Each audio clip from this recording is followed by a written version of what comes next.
छोड़ सतगुरु रामपाल जी परमेश्वर जी की जय हो। परम पिता परमात्मा सारी सृष्टि के रचनहार, कुल मालिक, असंख्य ब्रह्मांडों के स्वामी, जगत गुरु, तीनों लोकों में प्रवेश करके सबका धारण पोषण करने वाले राजाधिराज, आत्माधार, नाथों के नाथ, देवों के देव महादेव, सर्वेश्वर महेश्वर, मृत्युंजय, अजरो अमर, आदि अनादि सनातनी प्रभु, जगत पिता जगदीश्वर, श्री श्री 1008 की उपाधि के वास्तविक अधिकारी, अकाल मूरत शब्द स्वरूपी राम वासुदेव, सर्वगतम ब्रह्म, परम पूज्य, प्रथम पूज्य, परम संत, परम पुरुष, परम धनी, परम दयालु, सत्य कबीर, हक्का कबीर, अल्लाहु कबीर, अल्लाहु अकबर, बाखबर, अल्लाह ताला, जगत के तारणहार, जगत के मुक्तिदाता, जगत के जगन्नाथ, हारे के सहारे, हिंदुओं के राम, मुसलमानों के अल्लाह, सिखों के वाहिगुरु, ईसाइयों के मसीह, दया के सागर दया निधि, करुणा के सागर करुणा निधि, स्वयंभू परिभू, संकट मोचन, कष्ट हरण, मंगल करण, दुख भंजन, अविगत कबीर, निर्विकार निर्विषम परमात्मा, अलय अलेख सतगुरु, आदि अनादि सतगुरु, असली मर्यादा पुरुषोत्तम, असली राम, असली कृष्ण, असली घनश्याम, असली मुरारी, राजाओं के राजा, महाराजाओं के महाराजा, शहंशाहों के शहंशाह, सम्राटों के सम्राट, भगवानों के भगवान, अल्लाहों के अल्लाह, प्रभुओं के प्रभु, मसीहाओं के मसीह, सच्चे वाहिगुरु, बाबाओं के बाबा, पीरों के पीर, सेठों के सेठ, जगत सेठ, सावड़सा सेठ, सर्वगुण संपन्न, अनंत कोटि कलाओं के स्वामी, अनंत कोटि ब्रह्मांडों के नायक, योगियों में महायोगी, ध्यानियों में महाध्यानी, सिद्धों में परम सिद्ध, ज्ञानियों में तत्व ज्ञानी, ब्रह्म ज्ञानी, महाज्ञानी, परम ज्ञानी, सर्वश्रेष्ठ ज्ञानी, विज्ञानी, युवा कबीर, समरथ कबीर, असमवात, अमित ओजा, सच्चे रहनुमा, करीम अल्लाह, सुभान अल्लाह, दुनिया के अंतिम पैगंबर, 8 सितंबर 1951 से गांव धनाना, जिला सोनीपत, हरियाणा, भारतवर्ष की पावन भूमि पे प्रकट रियल कल की भगवान श्री नारायण साकार हरि, श्री बाबा साहिब शब्द स्वरूपी राम, संत श्रोमणी सतगुरु रामपाल जी परमेश्वर जी के चरण कमल में साध संगति से जुड़े हुए देश विदेश से हम सभी सत्सेवक भाई बहनों का अनंत कोटि दंडवत प्रणाम। सत्साई भाई और बहनों, दया पूज्य गुरुदेव भगवान की, सतगुरु रामपाल जी परमेश्वर जी की, जिनके शुभ आशीर्वाद से, विशेष वीआईपी आशीर्वाद से आप और हम सभी साध संगति से जुड़े हुए सत्सेवक भाई बहन गुरुदेव भगवान के तत्व ज्ञान को आधार बनाकर उन्हीं के आशीर्वाद से दृढ़ता के साथ भक्ति मार्ग पर अपनी आत्मा के कल्याणार्थ हेतु निरंतर आगे बढ़ रहे हैं। भाई और बहनों, साध संगतियों के माध्यम से आप और हमें जो गूढ़ जानकारियां भक्ति मार्ग के विषय में प्राप्त हो रही हैं, ये गुरुदेव भगवान की आप और हमारे ऊपर एक विशेष असीम रजा है। इस रजा को, ज्ञान को आधार बनाकर साध संगति से जुड़े रहकर गुरु को परमेश्वर मानकर हम इसी प्रकार से बना कर रखें। तो भाई और बहनों, कबीर सागर के सरलार्थ के ऊपर वीडियो बनाने की श्रृंखला जारी है। इसी श्रृंखला में आज हमारा ये 37वें नंबर का वीडियो है। प्रत्येक वीडियो में गुरुदेव भगवान के आशीर्वाद से हमें बहुत कुछ सीखने को मिलता है। और भाई और बहनों, आने वाले समय में यही साध संगति की वीडियो जो आज गुरुदेव भगवान की पवित्र पुस्तकों के ऊपर बन रहे हैं, आने वाले समय में सभी टीवी चैनलों पर चला करेंगे। गुरुदेव भगवान के आशीर्वाद से जब ये सभी टीवी चैनल वाले गुरुदेव भगवान के आगे करबद्ध होकर प्रार्थना करेंगे कि हे गुरुदेव, हमें भी आपके कुछ सत्संग दे दीजिए, हे गुरुदेव, हमें भी अपने टीवी चैनलों पर चलाने के लिए कुछ दे दीजिए, उस समय गुरुदेव भगवान यही साध संगति के वीडियो भगत समाज को दृढ़ता प्रदान करवाने के लिए उन टीवी चैनल वालों को दिया करेंगे। गुरुदेव भगवान के प्रवचन तो चलेंगे ही चलेंगे, लेकिन साथ में समस्त शंकाओं के समाधान के लिए और गुरु को परमेश्वर के रूप में जानने और मानने के लिए ये साध संगति के वीडियो भी निरंतर टीवी चैनलों पर चला करेंगे। इसलिए गुरुदेव भगवान समय रहते अपनी गैर हाजिरी में अपने विशेष आशीर्वाद से इन वीडियोज़ को बनवा रहे हैं, ताकि वर्तमान में परमेश्वर की जो विशेष आत्मा होंगी, जिनको परमेश्वर ने सतलोक लेकर जाना होगा अपने रहते सहते, वे आत्माएं भी इन वीडियो को देखकर दृढ़ता प्रदान करें, गुरु को ही इष्ट मानकर अपनी हर आध्यात्मिक क्रिया करें। और गुरुदेव भगवान के सतलोक गमन के पश्चात आने वाली आत्माएं हजारों वर्षों तक दृढ़ता के साथ भक्ति मार्ग पर लगे रहें, इसलिए परमेश्वर वर्तमान में ये विशेष रजा कर रही हैं। तो भाई और बहनों, अब हम आगे बढ़ते हैं। अध्याय भवतारण बोध का सारांश कबीर सागर का सरलार्थ, पेज नंबर 320। अध्याय भवतारण बोध का सारांश। कबीर सागर में 19वां अध्याय भवतारण बोध पेज नंबर 42 पर है। इस अध्याय में कोई भिन्न ज्ञान नहीं है। इसमें जो जानकारी है वह पहले अध्यायों की है। इसमें परमेश्वर कबीर जी ने धर्मदास के माध्यम से साधक समाज को समझाया है कि साधक को चाहिए कि भक्ति सच्चे मन से करे। क्या कह रहे हैं परमेश्वर? आप और हम सबको शिक्षा दे रहे हैं कि पूर्ण सतगुरु की प्राप्ति के बाद साधक को चाहिए कि भक्ति सच्चे मन से करे। सच्चे मन से भक्ति करने का मतलब है अपने मन में, अपनी नीयत में किसी भी प्रकार का कोई खोट ना रखे। किसी भी प्रकार का अपनी नीयत में किसी भी भाई बहन के प्रति कोई खोट ना रखे। अपने मन को भटकने ना दे, ना विषय वासनाओं में, ना किसी लोभ और लालच में, ना किसी स्वार्थ में। उसको कहते हैं भक्ति सच्चे मन से करे। इसको भाव भक्ति कहा है। संत यानी अच्छी आत्माओं का सत्कार करे, भोजन पानी श्रद्धा से कराए। लेकिन भाइयों और बहनों, इनमें तो कोई भी काम इन सतलोक आश्रमों में सही प्रकार से हो ही नहीं रहा है। गुरुदेव भगवान ने जो एक सच्चे भगत के लक्षण बताए हैं कि साधक को चाहिए कि भक्ति सच्चे मन से करे, मन में कोई खोट ना रखे, कोई छल कपट ना रखे, अपनी नीयत को ना बिगाड़े, माता बहनों को बुरी नजर से ना देखे। उसको कहते हैं सच्चे मन से भक्ति करना।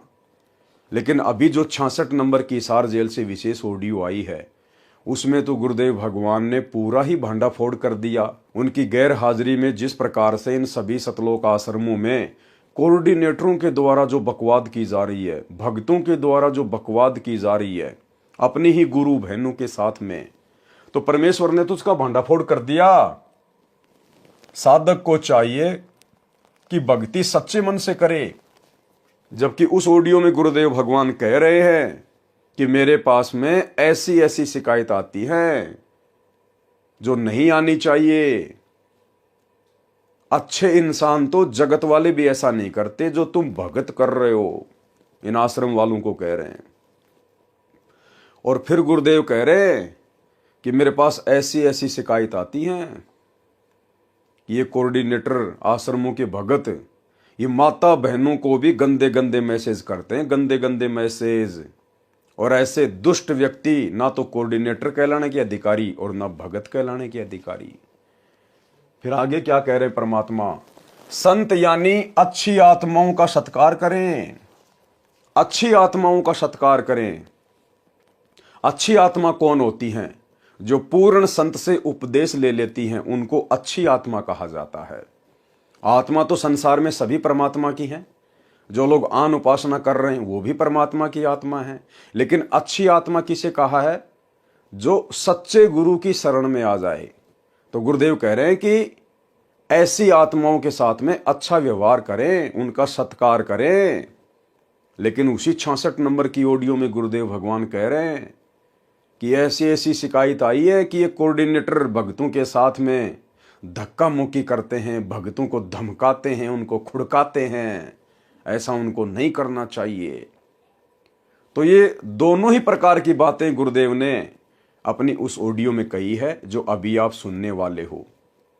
यानी गुरुदेव भगवान तो कह रहे हैं कि साधक को चाहिए कि भक्ति सच्चे मन से करे, जबकि सतलोक आश्रमों में तो विषय वासनाओं की आग लगी हुई है।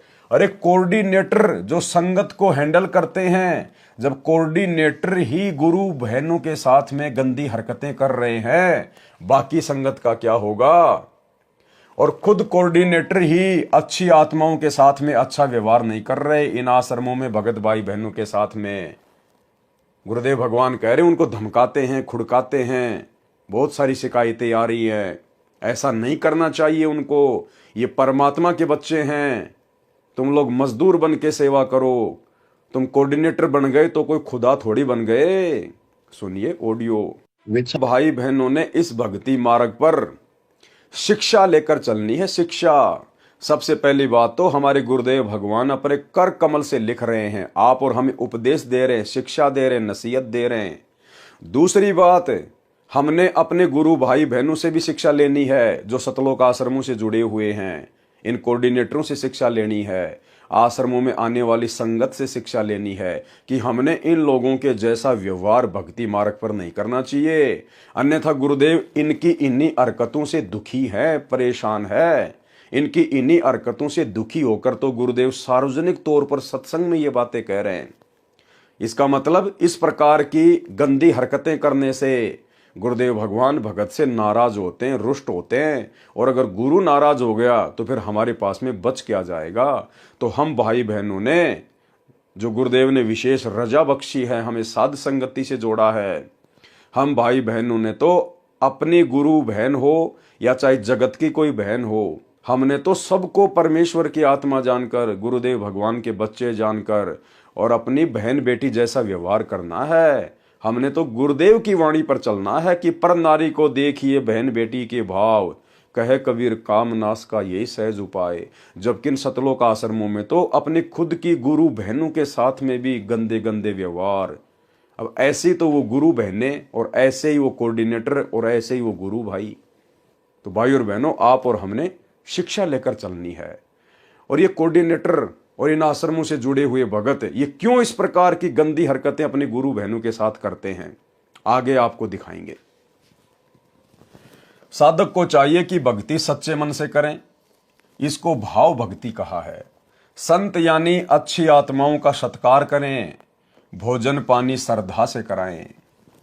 जो योगी हैं यानी हठ योग करते हैं, योग आसन तक ही सीमित हैं, सार शब्द सतगुरु से मिला नहीं है, वे कभी भव से यानी संसार से पार नहीं हो सकते। और साथ में भाई और बहनों, पूर्ण तत्वदर्शी संत की शरण में आने के बाद भक्तों ने ये मेडिटेशन भी नहीं करना है, ये योग भी नहीं करना है। कौन सा योग? जैसे बाबा रामदेव करता है। बाबा रामदेव लोगों को करवाता है बीमारियां ठीक करवाने के लिए। आप और हम भगत भाई बहनों ने सतगुरु रामपाल जी परमेश्वर जी की शरण में आने के बाद हमने ये योग भी नहीं करना है, हमने ये मेडिटेशन भी नहीं करना है। अन्यथा अब ये मनमाने आचरण में आएगा। विचार करने की बात है, जब हमारे गुरुदेव भगवान ने हमारे को कोई भी गेम खेलने से मना कर दिया है, वॉलीबॉल, फुटबॉल, बास्केटबॉल, बैडमिंटन, दौड़ वगैरह करना, जिम वगैरह में जाना, जिम्नास्टिक करना, कबड्डी वगैरह खेलना, गुरुदेव ने हमें किसी भी गेम को खेलने से मना किया है। क्योंकि उसके खेलने से हमारी श्वासें बर्बाद होती है, हमारा समय बर्बाद होता है। इसलिए हमने ना तो कोई गेम खेलना है और ना हम भगत भाई बहनों ने भूलकर भी कोई योगा करना है, ना कोई मेडिटेशन करना है, ना योगा की कोई क्लासेस वगैरह ज्वाइन करनी है। मैं सोशल मीडिया पर देख रहा था, इंस्टाग्राम पर, सतलोक आश्रम मैनेजमेंट हरियाणा से जुड़ी हुई एक बहन यानी सतगुरु रामपाल जी की शिष्या, उसकी आईडी है ई चौरसिया। तो मैंने देखा तो मुझे बड़ा झटका सा लगा। और सोशल मीडिया पर सतगुरु रामपाल जी की शिष्या कहलाने वाली उस लड़की की अभद्र फोटोएं देखकर, जो योग करती है, लोगों को योग सिखाती है, मेरे को बिल्कुल भी अच्छा नहीं लगा।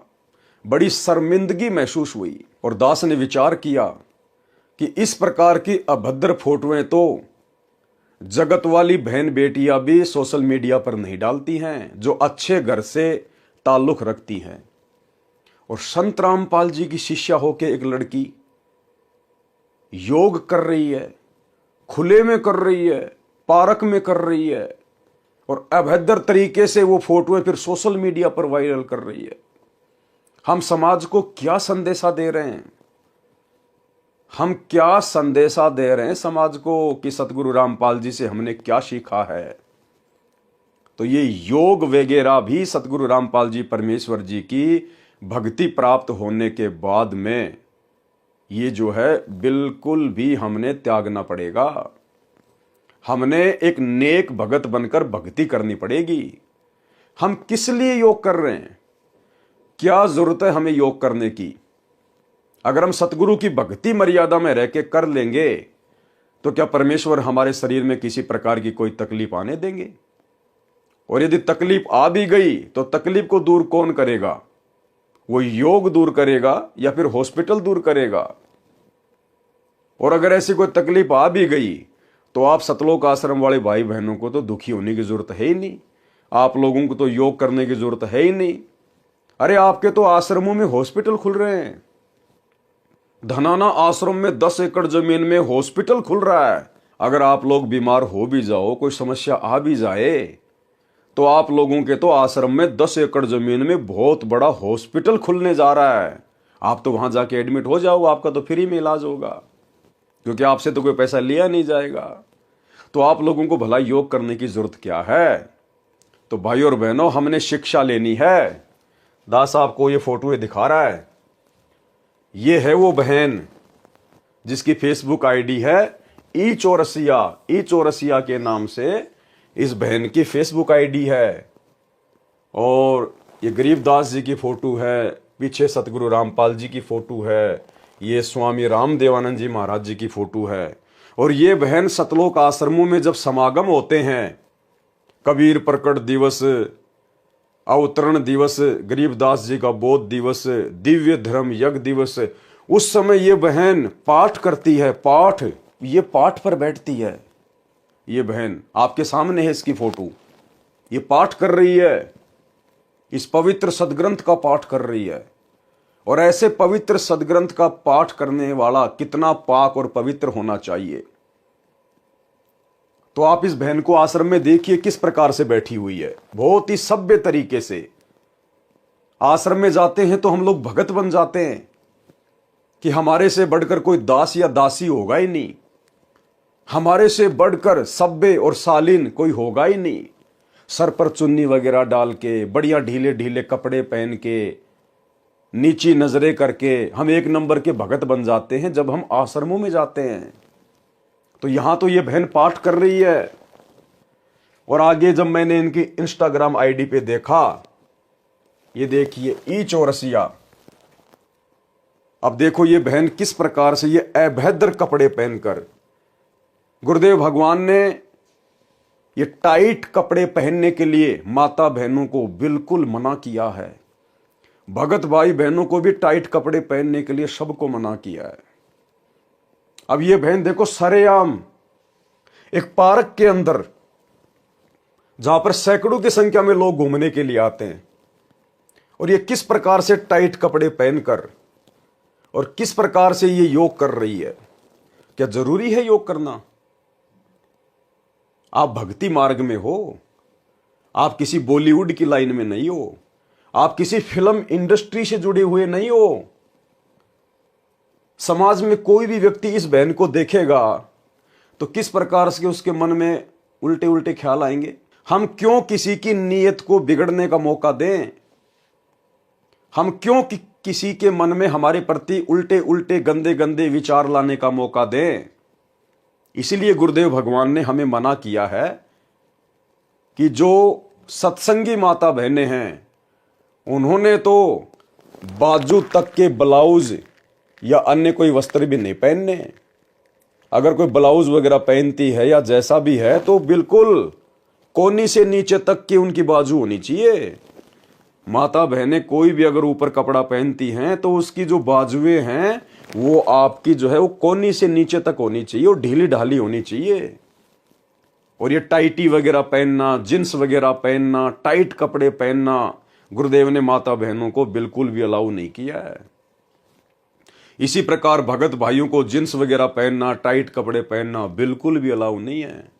और ये बहन देखो किस प्रकार से टाइट कपड़े पहनकर, जैसे बॉलीवुड की जो ये एक्ट्रेस होती हैं, ये फिल्मों में, टीवी सीरियल में जो लड़कियां काम करती हैं, जो अपना अंग प्रदर्शन करती हैं डायरेक्टर को लुभाने के लिए और अधिक काम प्राप्त करने के लिए, फिल्में प्राप्त करने के लिए, और सरेआम सतगुरु रामपाल जी की शिष्या होकर ये बहन एक पार्क में सार्वजनिक तौर पर किस प्रकार से अपना प्रदर्शन कर रही है।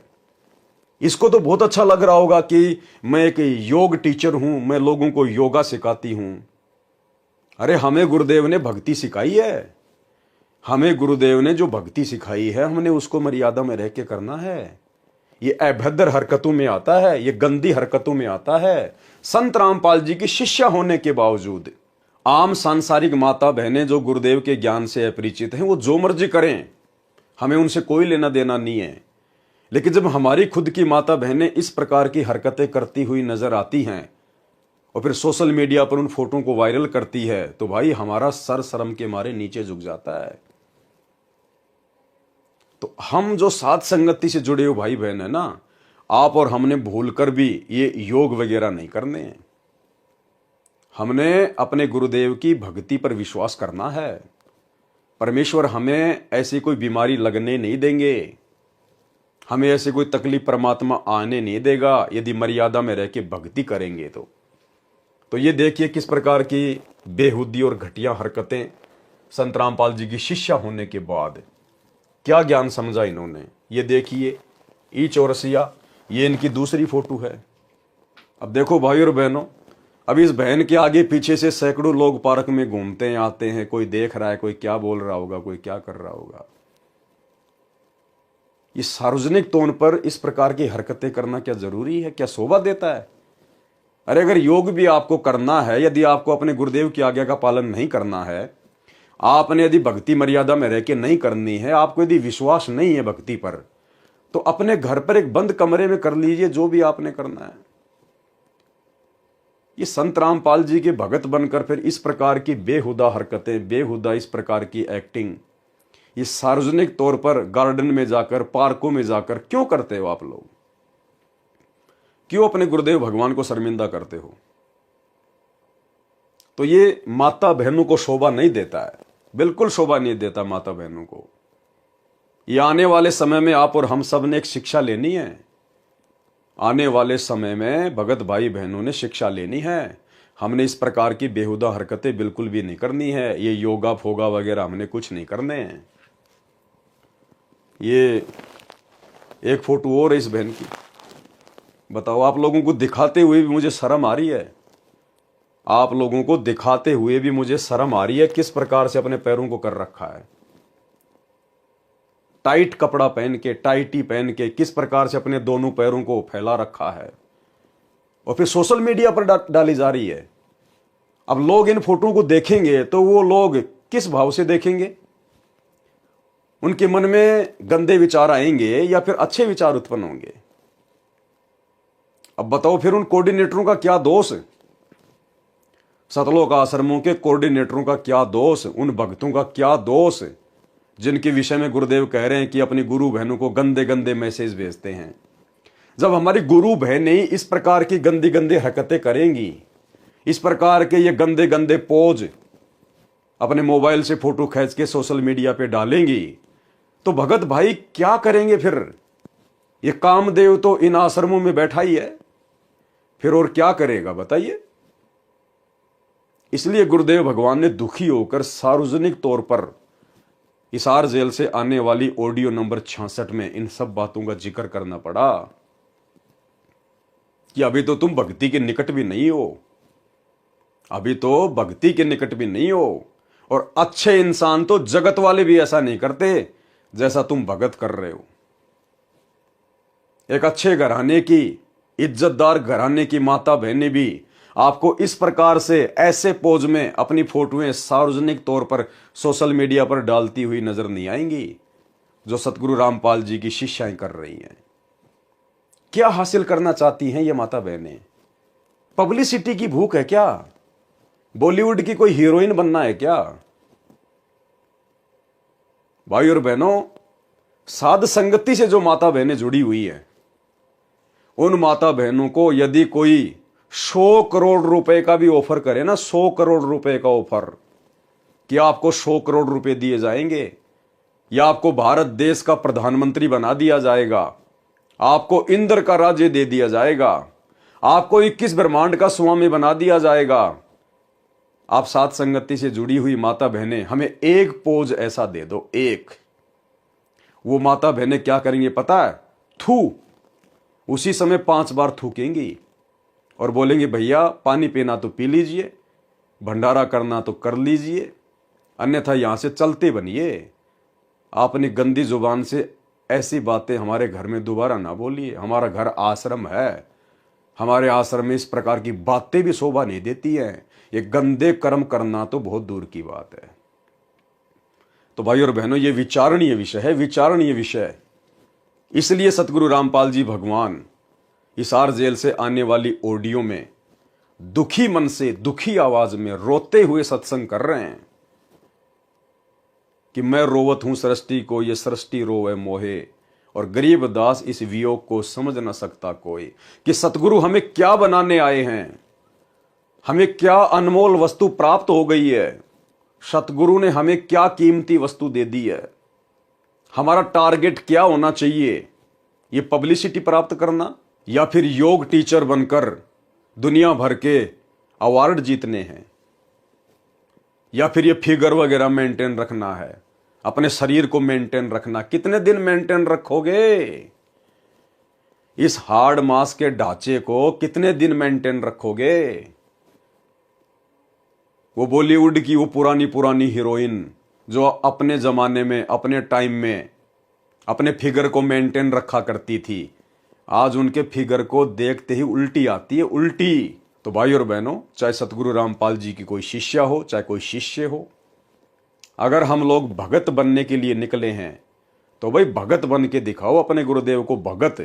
तो हम सत्सेवक भाई बहनों ने सतलोक आश्रमों से जुड़ी हुई हमारी गुरु बहनों से, हमारी माताओं से हमने शिक्षा लेनी है। हमने ये भद्दी हरकतें नहीं करनी है सार्वजनिक तौर पर या अपने घर पर, कैसे भी हमने तो सोचना भी नहीं है। हमारे गुरुदेव भगवान अंतर्यामी है। बकवाद चाहे आप अपने घर में बैठकर कर लो या चाहे किसी गार्डन में बैठ के कर लो, गुरुदेव भगवान अंतर्यामी है, उनसे कुछ भी नहीं छुपा हुआ है। तो हम भाई बहनों ने सावधान रहना है, ये गलती हमने बिल्कुल भी नहीं करनी है। इसीलिए तो इन आश्रमों से जुड़े हुए भगत और कोऑर्डिनेटर ऐसी ऐसी गंदी हरकतें देखकर, ऐसे ऐसे अश्लील पोज देखकर, ये फोटोएं देखकर फिर इनका मन करता है उनके साथ में प्रेम प्रसंग की बातें करने के लिए, उनको अपनी तरफ लुभाने के लिए, क्योंकि भगत के तो कोई लक्षण इनमें दिखाई दे नहीं रहे। तो बताओ फिर कोऑर्डिनेटर कहां से भगत बन जाएंगे? वो कहां से राजा हरिश्चंद्र बन जाएंगे जब हमारी खुद की गुरु बहनें ही मलाइका अरोड़ा बन के घूम रही हैं? भाई और बहनों, विचारणीय विषय है, विचारणीय विषय। बुद्धि बिल्कुल ऑफ कर रखी है काल भगवान ने सतलोक आश्रमों से जुड़े हुए भाई बहनों की। तो ये हम आप और हम सभी सत्सेवक भाई बहनों ने ध्यान रखना है। जो योगी हैं यानी हठ योग करते हैं, योग आसन तक ही सीमित हैं, सार शब्द सतगुरु से मिला नहीं, वे कभी भव से यानी संसार से पार नहीं हो सकते। जो दान करते हैं और सतगुरु से सच्चा भक्ति मंत्र प्राप्त नहीं है तो उनका मोक्ष नहीं है, केवल दान का फल अगले जन्म में मिल जाएगा। आवश्यक नहीं है कि वह फल मनुष्य जन्म में ही मिलेगा, वह फल कुत्ते, घोड़े, गाय, भैंस आदि के जन्म में भी मिलेगा। यदि सतगुरु से सत्य साधना प्राप्त है और भक्ति करता है, दान भी देता है, तो उसका मोक्ष हो जाता है। उसको दान का फल इसी जन्म में भी आवश्यकता अनुसार मिलता है। अब आगे की लाइन को ध्यान से पढ़ना। यदि किसी कारण से मोक्ष प्राप्त नहीं हुआ तो पुनर्जन्म मानव का मिलता है, वह दान अगले जन्म में मानव शरीर में मिलता है। विचार करना भाई और बहनों, साध संगति में कही गई प्रत्येक बातों का समर्थन आपको अब यहां गुरुदेव के कर कमल से लिखित इन पुस्तकों में मिलता चला जाएगा। दास आप सभी भाई बहनों को बार बार कहता है और जोर देकर कहता है कि भाई और बहनों, अब हमने गलतियां करने से बचना चाहिए, बल्कि हमने गलतियां करने की सोचनी भी नहीं चाहिए। जब तक सतगुरु रामपाल जी परमेश्वर जी के चरण कमल इस धरती पर हैं, तब तक ही मोक्ष के दरवाजे खुले हुए हैं। जिस दिन ये सतगुरु अपनी लीला समेट कर और इस पृथ्वी लोक से संत रूप में जो आए हुए हैं, सतगुरु रूप में जो आए हुए हैं, जिस दिन ये गवन कर गए, उसके बाद मोक्ष की उम्मीद मत करना। इसलिए परमात्मा कहते कि ये थोड़ा सा समय मिला है तुम्हें, थोड़ा सा समय, ये प्राइम टाइम अब क्या कह रहे हैं परमात्मा, यदि किसी कारण से मोक्ष प्राप्त नहीं हुआ, भाई क्यों नहीं होगा मोक्ष प्राप्त?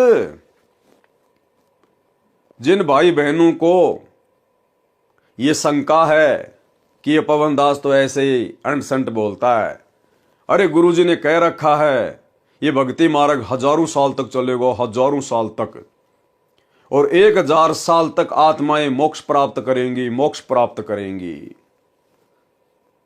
अगर ऐसा होता, मार्ग तो हजारों साल चलेगा, और यदि मोक्ष 1000 साल होना होता तो परमात्मा यहां पर यह बात नहीं लिखते, यदि किसी कारण से मोक्ष प्राप्त नहीं हुआ तो पुनर्जन्म मानव का मिलता है, वह दान अगले जन्म में मानव शरीर में मिलता है। यदि किसी कारण से मोक्ष प्राप्त नहीं हुआ, भाई क्यों नहीं होगा? मान लीजिए आपका इस मानव जन्म में मोक्ष नहीं हुआ, तो फिर से आपको मानव जन्म मिलेगा, उसमें भी नहीं हुआ तो तीसरा जन्म भी मानव का मिलेगा, उसमें तो मोक्ष हो ही जाएगा, क्योंकि ये तो हजारों साल चलेगा परमात्मा का मार्ग, हजारों साल तक आत्माएं मोक्ष प्राप्त करेंगी।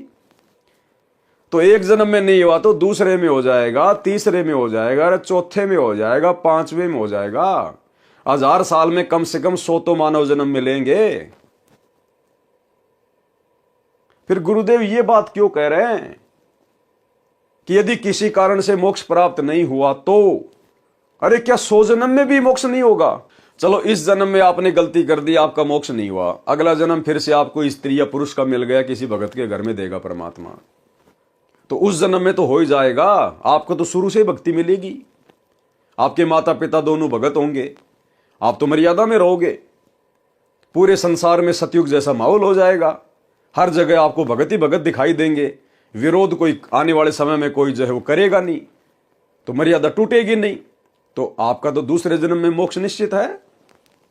और दूसरे में नहीं हुआ तो तीसरे में हो जाएगा, चौथे में हो जाएगा, पांचवें में हो जाएगा। चलो बात बड़ी करते हैं, 25वें मानव जन्म में तो मोक्ष हो ही जाएगा। और जबकि ये तो सैकड़ों मानव जन्म मिलेंगे हमारे को, 1000 साल में तो सैकड़ों मानव जन्म। फिर गुरुदेव ये क्यों कह रहे हैं यदि किसी कारण से मोक्ष प्राप्त नहीं हुआ तो? ये इसलिए कह रहे हैं परमात्मा कि सतगुरु के रहते सहते ही मोक्ष के दरवाजे खुलते हैं, और जिस दिन ये सतगुरु धरती से चला जाएगा उसके बाद में मोक्ष नहीं है। एक छोटा सा वीडियो गुरुदेव भगवान का, गुरुदेव ने स्पष्ट कह दिया कि ये भक्ति मार्ग इस दास से पहले नहीं था, और इस दास के जाने के बाद ये समाप्त हो जाएगा। भाई गुरुजी के जाने के बाद में समाप्त कहां से हो जाएगा? ये तो हजारों साल चलेगा ना, तो समाप्त कैसे हो जाएगा? ये तो हजारों साल चलेगा। फिर क्यों कह रहे हैं गुरुदेव कि इस दास के जाने के बाद समाप्त हो जाएगा, और इस दास से पहले ये भक्ति मार्ग नहीं था, और इस दास के जाने के बाद ये भक्ति मार्ग समाप्त हो जाएगा, यानी मोक्ष के दरवाजे बंद हो जाएंगे। जब तक धरती पर सतगुरु है तब तक ही आप जी मोक्ष प्राप्त कर सकते हैं। सतगुरु के जाने के बाद मोक्ष प्राप्ति की उम्मीद मत करना, फिर कोई यहां मर्यादा में रहने वाला नहीं है, फिर किसी को सतगुरु का कोई भय नहीं होगा। आज मात्र 10 साल के लिए सतगुरु जेल में जाके बैठे, मात्र 10 साल के लिए 20 साल तक ज्ञान दिया, और परीक्षा लेने के लिए मात्र 10 साल से जेल में बैठे हैं। ना जाने कितनी सैकड़ों मर्यादा तोड़ दी गई है, बड़ी बड़ी गलतियां कर दी गई है बड़े बड़े भक्तों के द्वारा। स्टेडियम बनाना, हॉस्पिटल बनाना, गुंडों का समर्थन करना, 5-5 लाख रुपया राजपूत करनी सेना को चंदे के रूप में देना, आरक्षणों में भक्तों को बैठाना, बिरानी आग में झोंक देना, करोड़ों रुपया चंदे के रूप में जाट आरक्षण में देना, लोगों के लिए बसें चलाना, एम्बुलेंस चलाना, भक्तों से रोड़े ठीक करवाना, आश्रमों में देह दान करवाना, रक्त दान करवाना, दोगली राजनीति करना, कभी कांग्रेस की गोद में बैठना, कभी बीजेपी की गोद में बैठना, हिंदू मुसलमानों के बीच में नफरत पैदा करने के लिए बजरंग दल वालों की गोद में जाके बैठ जाना, बांग्लादेश के मुसलमानों के खिलाफ। दुनिया भर के कुकर्म, दुनिया भर के उल्टे काम सतगुरु के धरती पर रहते सहते, तो सतगुरु के सतलोक जाने के बाद क्या होगा? किसी को कोई डर ही नहीं होगा, किसी को कोई भय नहीं होगा। इसलिए तो गुरुदेव कहते हैं यदि मेरे रहते सहते पार नहीं हुए तो आगे कैसे पार हो जाओगे? ये शब्द है सतगुरु के, शब्द सैन सतगुरु की पहचान है, पावे अटल सुहाग रे। कि यदि मेरे रहते सहते पार नहीं हुए तो आगे कौन से पार हो जाओगे? फिर तो तुम्हारे ऊपर कोई अंकुश ही नहीं रहेगा, तुम्हारे को कोई डर ही नहीं रहेगा। सुनिए सत्संग। मात पिता मिल जावेंगे, मात पिता मिल जावेंगे, 1,84 माही। ये सतगुरु सेवा और ये भक्ति भाई फेर मिलन की नाही। इससे पहले नहीं थी यह भक्ति और इस दास के बाद यह भक्ति समाप्त हो जाएगी। अब तो चलेगी कुछ वर्षों तक।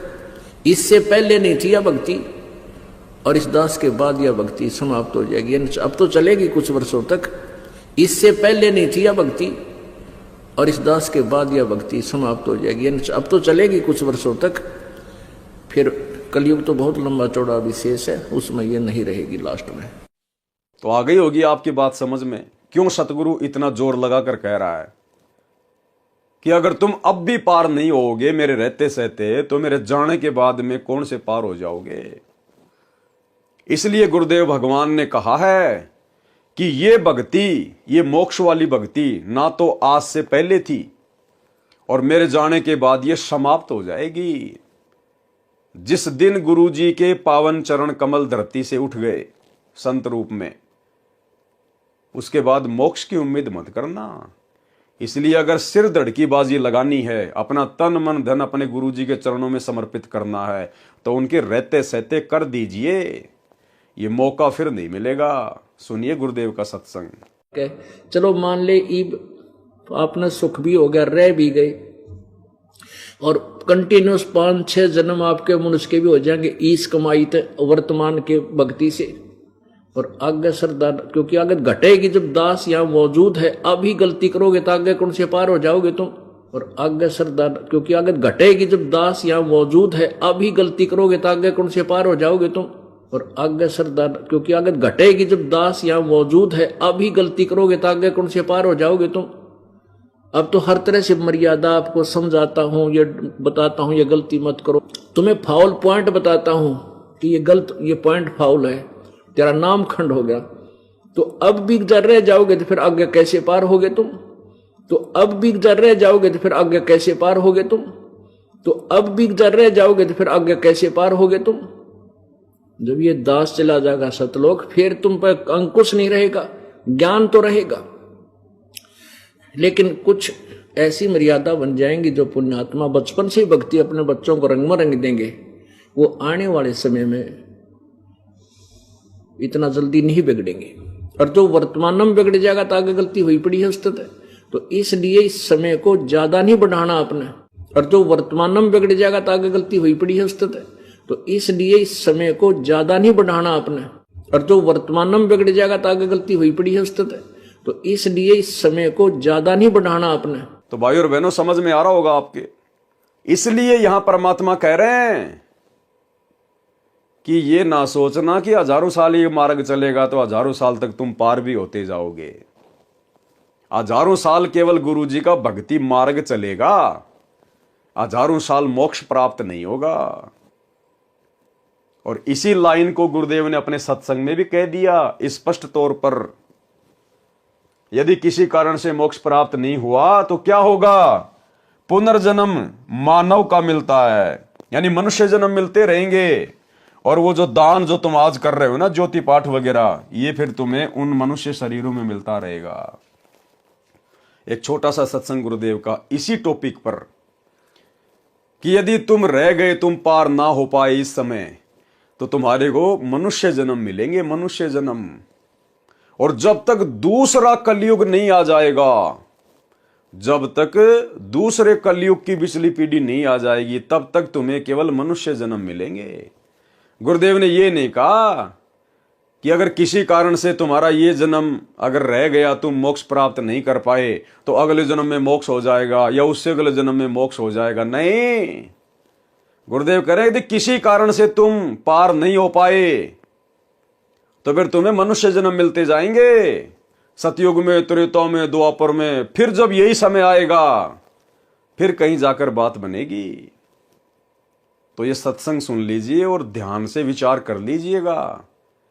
यदि मोक्ष प्राप्त करना है तो अपने इसी जीवन को, इसी मनुष्य जन्म को गुरुदेव के चरणों में हर प्रकार से समर्पित कर दीजिएगा। सुनिए सत्संग।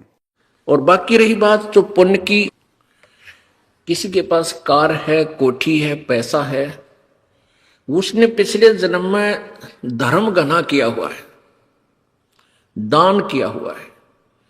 और जिसको ये भक्ति प्राप्त हुई है और उसके पास धन नहीं है, गरीब व्यक्ति है, निर्धन है, उसने पिछले जन्म में दान नहीं किया। केवल दान का डिफरेंस है, ये कोई बड़ी बात नहीं बताई परमात्मा ने। लेकिन अब अपने सारे ज्ञान न समझ कर प्रॉपरली दान भी करे और नाम भी श्रवण करे। इस बात ने याद रखे कि पार होने तो उद्देश्य है अपना, सतलोक चलने का उद्देश्य तो है ही है। किसी कारण से पैर फिसल भी जावे और ना जाने पाओगे तो कम से कम नेक्स्ट जन्म हो भी गया आपके, जब तक ये फिर सतयुग कलयुग आएगा तब तक कम से कम रोटी की समस्या तो हल हो ही पाओगे आप। इस दृष्टिकोण से भी आपने दान करना चाहिए। किसी कारण से पैर फिसल भी जावे और ना जाने पाओगे तो कम से कम नेक्स्ट जन्म हो भी गया आपके, जब तक ये फिर सतयुग कलयुग आएगा तब तक कम से कम रोटी की समस्या तो हल हो ही पाओगे आप। इस दृष्टिकोण से भी आपने दान करना चाहिए। तो भाई और बहनों, सत्संग सुन के समझ में आ गया होगा आपके कि मोक्ष नहीं मिलेगा अगर गुरुदेव के रहते सहते पार नहीं हुए तो अगले जन्मों में फिर मोक्ष नहीं मिलेगा, फिर मनुष्य जन्म मिलेंगे और ये दान धर्म तुम्हें मिलता रहेगा। ये मोक्ष का नंबर तो फिर दोबारा से कलयुग की बिचली पीढ़ी में आएगा। इसलिए अगर बात समझ में आई है तो भाई साथ संगति से जुड़ जाओ। साथ संगति से जुड़ने की कोई फीस नहीं है, कोई पैसा नहीं है। यहाँ तुम्हारे से ज्योति पाठ का और दान का पैसा नहीं लिया जाता। ये साथ संगति में किसी के पीले पर्चे नहीं निकाले जाते।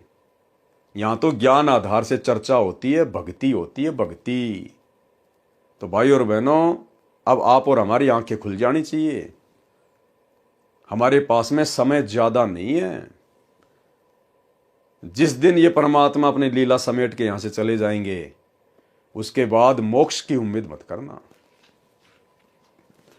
यदि किसी कारण से मोक्ष प्राप्त नहीं हुआ तो पुनर्जन्म मानव का मिलता है, वह दान अगले जन्म में मानव शरीर में मिलता है।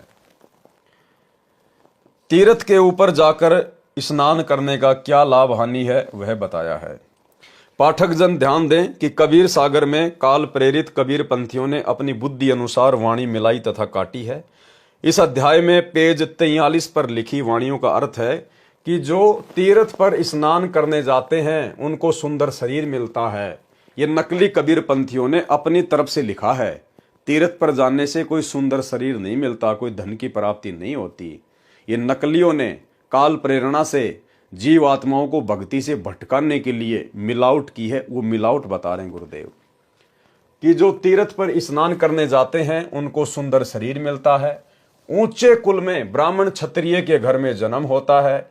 यह बिल्कुल गलत है।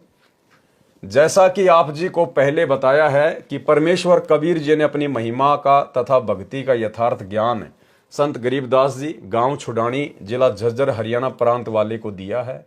उनका ज्ञान योग दिव्य दृष्टि खोल दी थी। तब संत गरीबदास जी ने यथार्थ ज्ञान लिखाया है। तीर्थ पर जाने वालों को क्या मिलता है। गरीब तीर्थ बाट चले जो प्राणी, सो तो जन्म जन्म उर्झाणी। वो तो जन्म जन्मांतरों तक इसी प्रकार से उलझ पुलझ रहेंगे, उनका मोक्ष नहीं हो पाएगा जो तीर्थों पर जाते हैं। क्यों? जहां तीर्थ पर कर है दानम, जो तीर्थों पर जाकर दान धर्म करते हैं, ता पर जीव मरत हैं अरबानम। अरबों जीवों की हत्या होती है वहां पर। आप जी सैकड़ों किलोमीटर जाते हो तीर्थों की यात्रा के लिए, कोई पैदल जाता है, कोई बस से, कोई ट्रेन से, कोई अपनी पर्सनल गाड़ी से। उस तीर्थ पर जाने का मान लीजिए एक फल मिलता है, और आपने उस तीर्थ पर जाते और आते समय कितने अरबों जीवों की हत्या कर दी आपने, अरबों जीवों की। और तीर्थ में नहाते समय कितने सूक्ष्म जीव आपने मार दिए वहां पर। तो कहते हैं वो तो जन्म जन्मांतरों तक उलझा रहेगा काल की भूल भुलैया में। गोते गोते पड़ी है भारम, गंगा जमुना गए केदारम। भावार्थ, जो श्रद्धालु तीर्थ स्थान के लिए जाता था वह पैदल जाता था, वर्तमान में गाड़ी से, मोटरसाइकिल से जाते हैं। रास्ते में जितने जीव यात्रा में मरते हैं वे तीर्थ यात्री के पाप कर्मों में लिखे जाते हैं। तीर्थ के अंदर जल में स्नान करने से कोई लाभ नहीं होता। यदि वहां दान करते हैं, वह दान कहीं कर लो, उसका फल अवश्य मिलता है, चाहे पशु पक्षी के जीवन में मिले। तीर्थ पर जाकर किए दान के साथ अरबों जीव मरने का पाप भी साथ लिपट गया। अब आप विचार करें कि तीर्थ स्नानार्थ जाने वालों को क्या लाभ या हानि होती है। गीता अध्याय 17 श्लोक 22 में कहा है कि कुपात्र को दिया दान लाभ के स्थान पर हानि करता है। कबीर परमेश्वर जी ने कहा है कि कबीर गुरु बिन माला फेरते, गुरु बिन देते दान, गुरु बिन दोनों निष्फल है, पूछो वेद पुराण। यानी दान केवल सुपात्र को दिया जाता है, ज्योति पाठ का पैसा केवल सुपात्र को दिया जाता है, और सुपात्र पूरी सृष्टि में केवल सतगुरु रामपाल जी हैं। इसके अलावा सब कुपात्र हैं, कुपात्र। और कुपात्र को दान धर्म का पैसा नहीं दिया जाता, ज्योति पाठ का पैसा नहीं दिया जाता है। और इन आश्रमों में जाकर आप भाई बहनों ने गुरुदेव के बेटा बेटियों को, इन कोऑर्डिनेटरों को, आश्रम संचालकों को, क्योंकि आपका दान बाद में इन्हीं के हाथों में तो जाता है, आप तो दान पेटी में डाल देते हो, लेकिन फिर वो पैसा जाता किसके हाथ में है? गुरुदेव के परिवार के हाथ में, कोऑर्डिनेटरों के हाथ में, आश्रम संचालकों के हाथ में। और आपके दान का फिर आप ही की आंखों के सामने सरेआम दुरुपयोग किया जा रहा है, क्योंकि ये कुपात्र है, ये काल प्रेरित हैं। काल इनसे आपके दान का दुरुपयोग ही करवाएगा। और आपका दान फिर कहां कहां लगाया जा रहा है? 10 एकड़ जमीन में हॉस्पिटल बनाया जा रहा है। क्या आवश्यकता है आश्रम में हॉस्पिटल बनाने की? अगर आप लोगों को बीमार होने का इतना डर है तो दुनिया भर के हॉस्पिटल है, कहीं भी अपना इलाज करवा लो। आश्रम में हॉस्पिटल खोल के भक्तों का करोड़ों रुपया बर्बाद करवाने की क्या जरूरत है? मात्र धनाना गांव में अपना आश्रम चलाने के लिए कि गांव वाले हमारा विरोध ना करें, धनाना गांव के बच्चों के लिए 1 करोड़ रुपए की लागत का बैडमिंटन का स्टेडियम बना दिया गया, जबकि गुरुदेव तो ताश खेलने के लिए भी मना करते हैं, सहयोग के लिए भी मना करते हैं। आपकी आंखों के सामने ये कुपात्र आपके दान धर्म का, ज्योति पाठ के पैसों का नाजायज प्रयोग कर रहे हैं। गुंडों की सीबीआई जांच के लिए 5 लाख रुपए दे दिए गए राजपूत करणी सेना को राजस्थान के अजमेर की रैली में। जाट आरक्षण में 2-3% आरक्षण के लिए सरकार के साथ में हरियाणा के जाट लड़ाई कर रहे थे। अरे हमने बिरानी आग में जाकर कूदने की क्या आवश्यकता थी भाई? हम भगत हैं, हमने तो सतलोक में चाहिए आरक्षण, सतलोक में।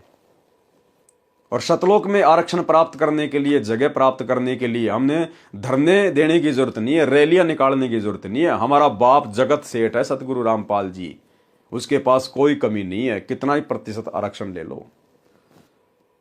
लेकिन उन जाटों के कहने पर और सतलोक आश्रम मैनेजमेंट हरियाणा ने, इन कोऑर्डिनेटरों ने लाखों की संख्या में भक्तों पर जाट आरक्षण में धरनों पर बैठा दिया। और कभी 11 लाख, कभी 5 लाख रुपए जाट आरक्षण संघर्ष समिति वालों को चंदे के रूप में दिए जा रहे हैं। अब वो जाट क्या करेंगे? वो हुक्का पाड़, वो नशेड़ी, वो राजनीति करने वाले लोग क्या करेंगे आपके दान धर्म का? इसलिए परमात्मा मना करते हैं कि कुपात्र को दान नहीं करना चाहिए, कुपात्र को दान नहीं करना चाहिए। एक कथा है छोटी सी द्रौपदी की, लेकिन शिक्षा बहुत गहरी है। परमात्मा ने बताया कि जब द्रौपदी अपने पिता राजा द्रुपद के घर पर थी, जब वो अनमैरिड थी, वो जनाना घाट पर अपनी सहेलियों के साथ में नहाने के लिए जाया करती थी। पूर्ण परमेश्वर को पता था, क्योंकि द्रौपदी किसी जन्म में उनकी आत्मा थी, उनकी शरण में थी। मालिक को पता था कि इस प्यारी आत्मा की शादी होने के बाद में इसके जीवन में एक ऐसी घटना घटेगी, इसको बेइज्जत किया जाएगा, इसको भरी सभा में नंगा किया जाएगा, चीरहरण होगा। इसलिए परमेश्वर ने पहले ही उससे दान लेना चाहा कपड़े का। और जब द्रौपदी अपनी सहेलियों के साथ में नहाने गई तो द्रौपदी ने देखा कि एक अंधा महात्मा और उस पानी में नहा रहा है, नदी में।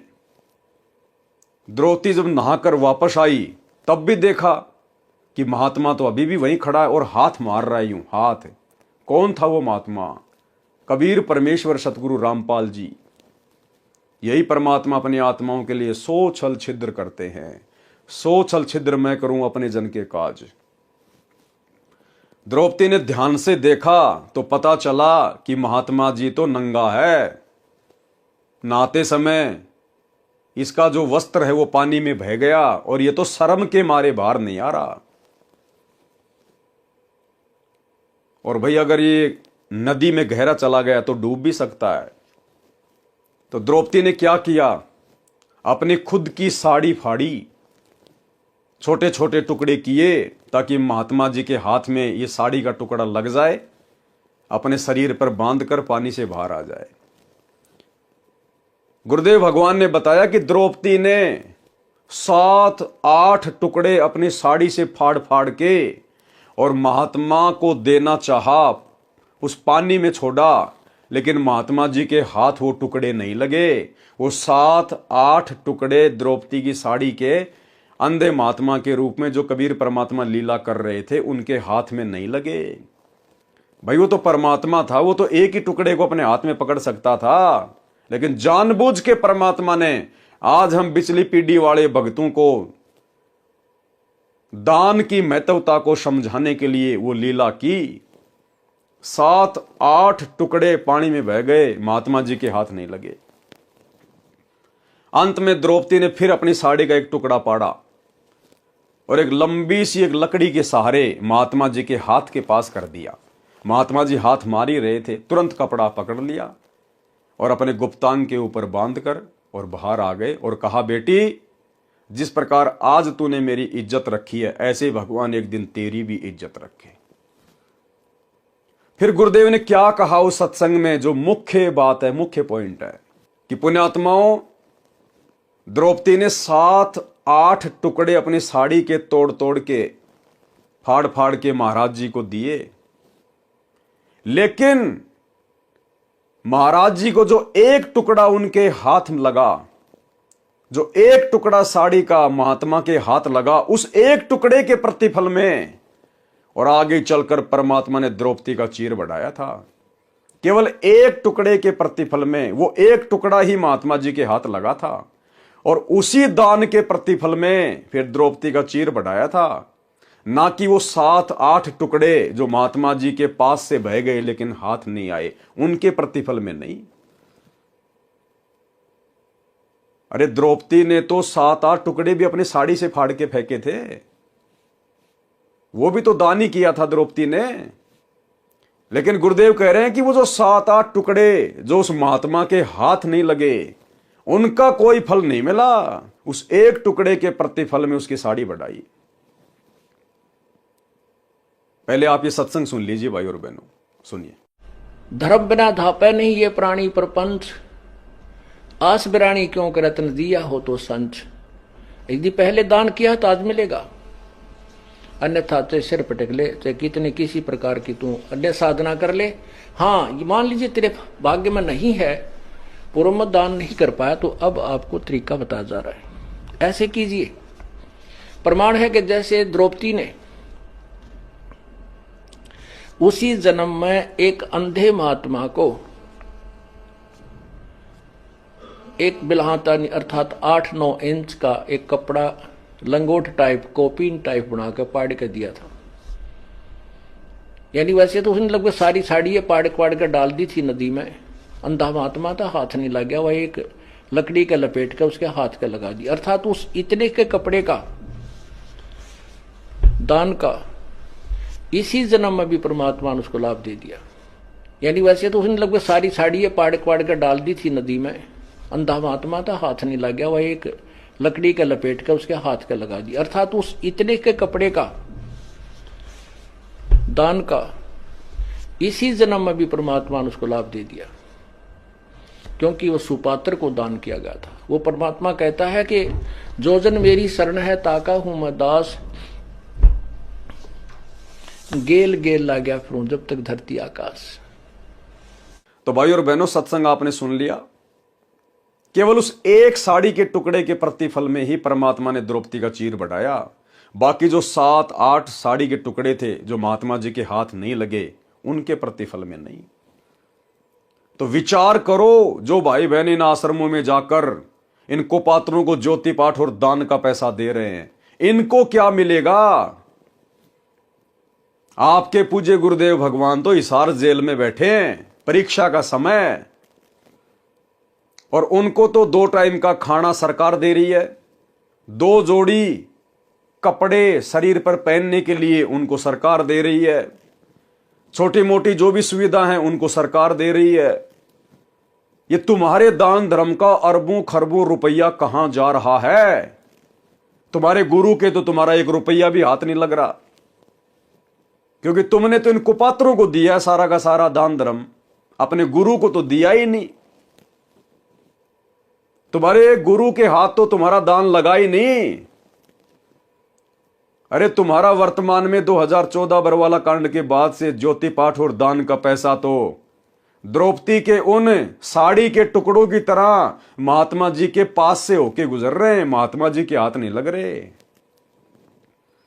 तुम्हें क्या मिलेगा?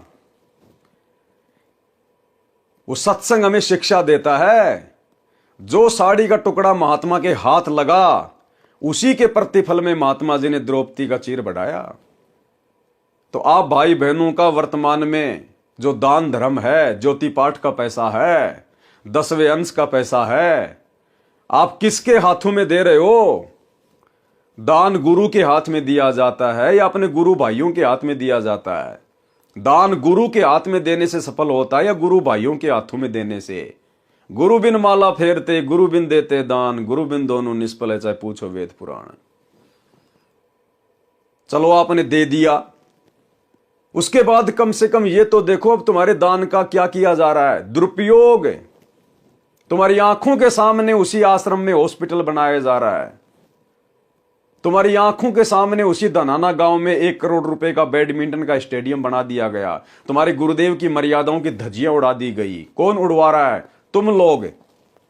ये दान धर्म का पैसा देके इनको पात्रों को तुम लोग अपने गुरुजी की मर्यादाओं की धज्जियां उड़ा रहे हो। अगर तुम इनको पात्रों का सहयोग ना करो आर्थिक रूप से या शारीरिक रूप से, तो ये बकवाद कहां से करेंगे? गुरुदेव के परिवार को, इन कोऑर्डिनेटरों को बकवाद करने के लिए सहयोग कौन कर रहा है? संगत राजनीति की जा रही है आप लोगों के सहयोग से। राजनेताओं की रैलियों में कौन जाता है? एक पीले पर्चे का आदेश सुनकर।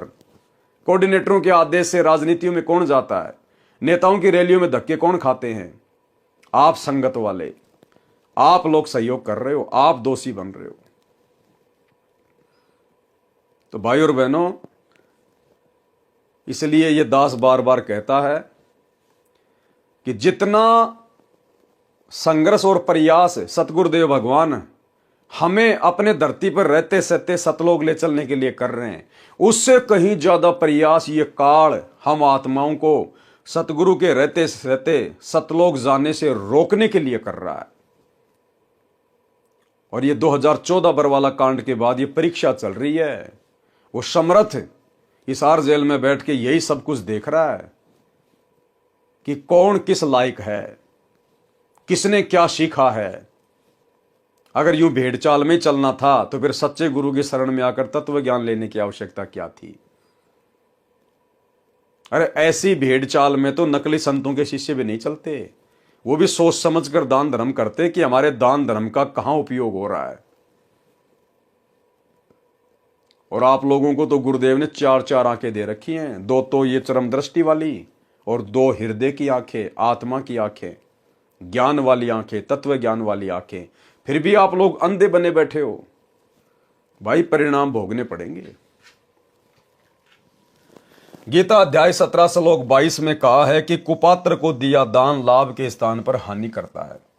कबीर परमेश्वर जी ने कहा है कि कबीर गुरु बिन माला फेरते, गुरु बिन देते दान, गुरु बिन दोनों निष्फल है, पूछो वेद पुराण। इंद्रियों को हट करके साधते हैं, वह व्यर्थ प्रयत्न है। नाम साधना करने से इंद्रियों पर अपने आप आवश्यक संयम हो जाता है। व्रत करने से आध्यात्मिक कुछ भी लाभ नहीं है। गीता अध्याय 6 श्लोक 16 में कहा है कि हे अर्जुन, ये योग यानी भक्ति न तो बिल्कुल न खाने वाले की यानी व्रत रखने वाले की सफल होती है, और न अधिक खाने वाले की, न अधिक सोने वाले की, न बिल्कुल ना सोने वाले की सफल होती है। सूक्ष्म वेद यानी कबीर परमेश्वर जी की वाणी में कहा है कि गरीबदास जी ने कहा है कि मुझे मेरे सतगुरु कबीर जी ने बताया है कि गरीब प्रथम अंजल संयम राखै, योग युगत सब सतगुरु वाखै। यानी भगत को खाने के ऊपर संयम रखना चाहिए।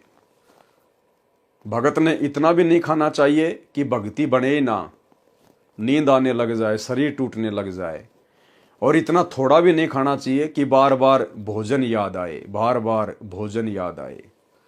तो गुरुदेव भगवान कहते प्रथम अंजल संयम राखे। हम भगत भाई बहनों ने, हमें जो भंडारा मिलता है अपने घर पर या कहीं पर भी, हमने संयमित होकर खाना है। भोजन ज़्यादा स्वादिष्ट है या कोई मिठाई वगैरह है या अन्य कोई वस्तु है जिसमें आनंद आ रहा खाने में, तो ये नहीं कि खाए जाओ खाए जाओ खाए जाओ। परमात्मा कहते प्रथम अंजल संयम राखै। आपने संयमित रहना है, संयमित। भक्ति को अधिक महत्व देना है।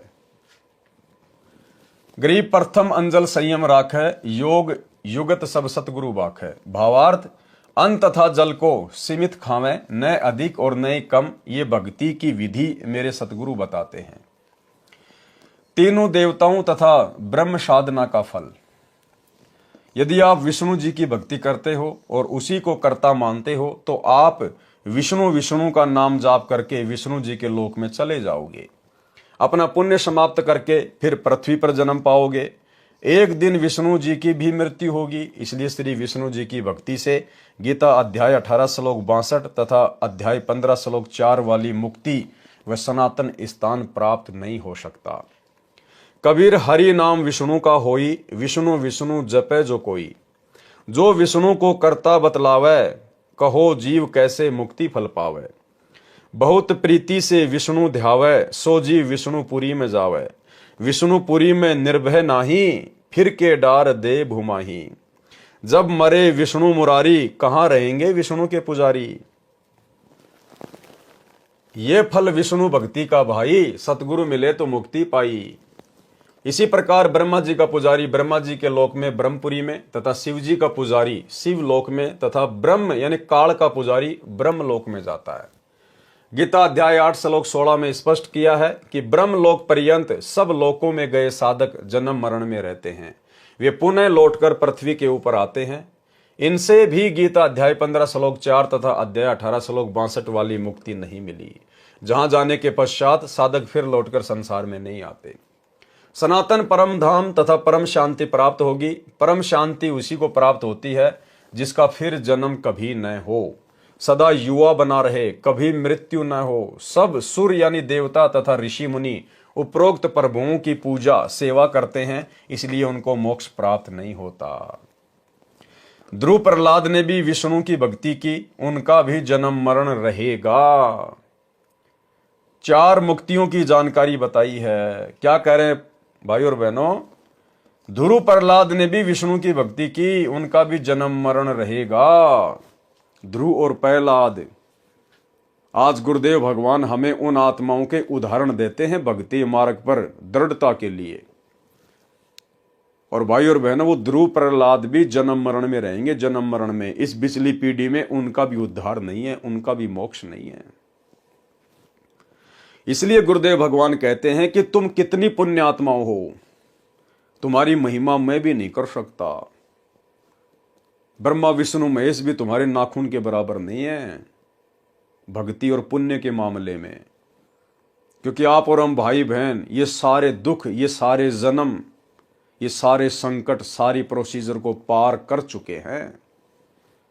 आप और हमारा पूर्ण मोक्ष प्राप्ति वाली लाइन में नंबर है। और यदि इस जन्म को हमने बर्बाद कर दिया, गुरु के रहते सहते यदि हम पार नहीं हो पाए, और पार क्यों नहीं हो पाएंगे? अपनी कमजोरी से नहीं हो पाएंगे। बाकी गुरुदेव ने तो कोई कमजोरी छोड़ी नहीं है, कोई कमी छोड़ी नहीं है। हर प्रकार से परमात्मा ने मोक्ष के प्राइम टाइम में लाके खड़ा कर दिया है। लोहा गर्म है बिल्कुल, सिर्फ चोट मारने की कमी है। तो भाई और बहनों, आप और हम क्या हैं? जिस ध्रुव प्रहलाद के दुनिया किस्से कहानियां गाती हैं, जिनकी चर्चा है बच्चे बच्चे की जुबान पर, जिनका नाम है, जिनके इतिहास हैं, भाई और बहनों, आज वो भी इस मोक्ष प्राप्ति की लाइन में नहीं है। उनका भी इतना सौभाग्य नहीं है जो आप और हमारा है। उस परमेश्वर के लिए, सतगुरु रामपाल जी भगवान के लिए, ध्रुव प्रहलाद भी इतनी प्यारी आत्मा नहीं है जितनी आप और हम हैं। और उसके बावजूद हमें गुरुदेव ने साध संगति से जोड़ दिया, मोक्ष प्राप्ति के ट्रेनिंग सेंटर से जोड़ दिया। अगर इस समय भी हम कोई गलती कर जाएंगे, अपनी कोई कमजोरी दिखा देंगे, तो भाई और बहनों फिर परमेश्वर हमसे कितने नाराज होंगे। और फिर कहते हैं, जानबूझ सांची तजे करे झूठ से ने, जाकी संगत है प्रभु शौपन में भी ना दे। फिर ये परमात्मा लंबे समय तक नहीं संभालेगा, लंबे समय तक। इसलिए गुरुदेव भगवान की इस रजा को हमने समझना होगा। ध्रुव प्रहलाद ने भी विष्णु की भक्ति की, उनका भी जन्म मरण रहेगा। 4 मुक्तियों की जानकारी बताई है। नंबर 1 सामीप्य, नंबर 2 सायुज्य, नंबर 3 सारूप्य, नंबर 4 सालोक्या। ये चारों मुक्तियों को प्राप्त भी जन्म मरण में रहते हैं। और 5वीं मुक्ति है सतलोक वाली मुक्ति, सतलोक वाली मुक्ति। इंद्र का शासनकाल 72 चतुर्युग का होता है। उपरोक्त विवरण 42 से 52 तक का है। उसके पश्चात देवताओं का राजा इंद्र भी मृत्यु को प्राप्त होकर पृथ्वी पर गधे का शरीर धारण करता है। इसलिए परमात्मा आप और हमारी आस्था यहां से हटाना चाहते हैं कि अगर तुम इस पिछली पीढ़ी में रह गए, फिर वो इंद्र तुम ही बनोगे। ब्रह्मा विष्णु महेश की लाइन में काल तुम्हें खड़ा करेगा। 88,000 ऋषि, गोरखनाथ, मच्छंद्रनाथ जैसे ये काल फिर तुम्हें बनाएगा। तो इस समय यदि हम रह गए, फिर क्या होगा? अगर बन गए देवताओं के राजा इंद्र, फिर क्या होगा?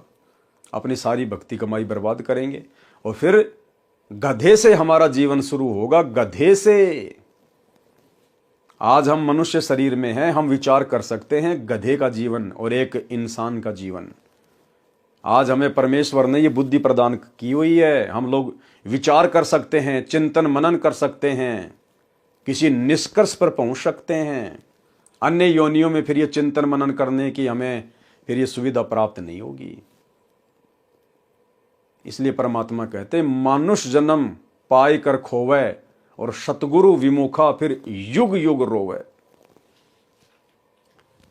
इंद्र का शासनकाल 72 चतुर्युग का होता है। उपरोक्त विवरण पृष्ठ 42 से 52 तक का है। उसके पश्चात देवताओं का राजा इंद्र भी मृत्यु को प्राप्त होकर पृथ्वी पर गधे का शरीर धारण करता है। एक हरि की भक्ति बिन राजा गधा होए, माटी लदे कुम्हार की घास न डाले कोई। तो ये देवताओं का राजा भी फिर गधा बनेगा। पृष्ठ 53 पर लिखा है अनाम अक्षर के माही, नी अक्षर कोई जानत नाही। भावार्थ, अनाम कहा जाने वाला सार शब्द अक्षर में है, परंतु वह वेदों, गीता, पुराण में लिखे अक्षर ज्ञान में नहीं है, इसलिए नी अक्षर कहा जाता है। भवतारण बोध पृष्ठ 54 पर धर्मदास जी ने कहा कि मैंने सत्य कबीर नाम आपका जाना। आपने कबीर नाम किस लिए रखा? भवतारण बोध 55 पर परमेश्वर कबीर जी ने उत्तर दिया, कबीर दे नहीं और दर्शय देही, रहे सदा जहां पुरुष विदेही। आदि पुरुष नी अक्षर जाना, देई धर्म प्रकट आना।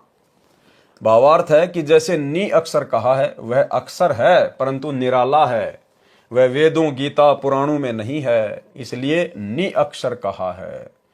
उसी प्रकार मेरी देही यानी शरीर विचित्र है, अन्य किसी देव तथा मानव का नहीं, इसलिए विदेही कहा जाता है। इसी प्रकार कबीर का नाम समझ।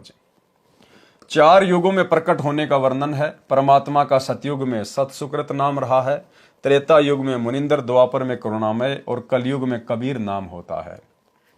ऋषि मुनि और असंख्यन वैसा, सत्य ठोर सपने नहीं देखा।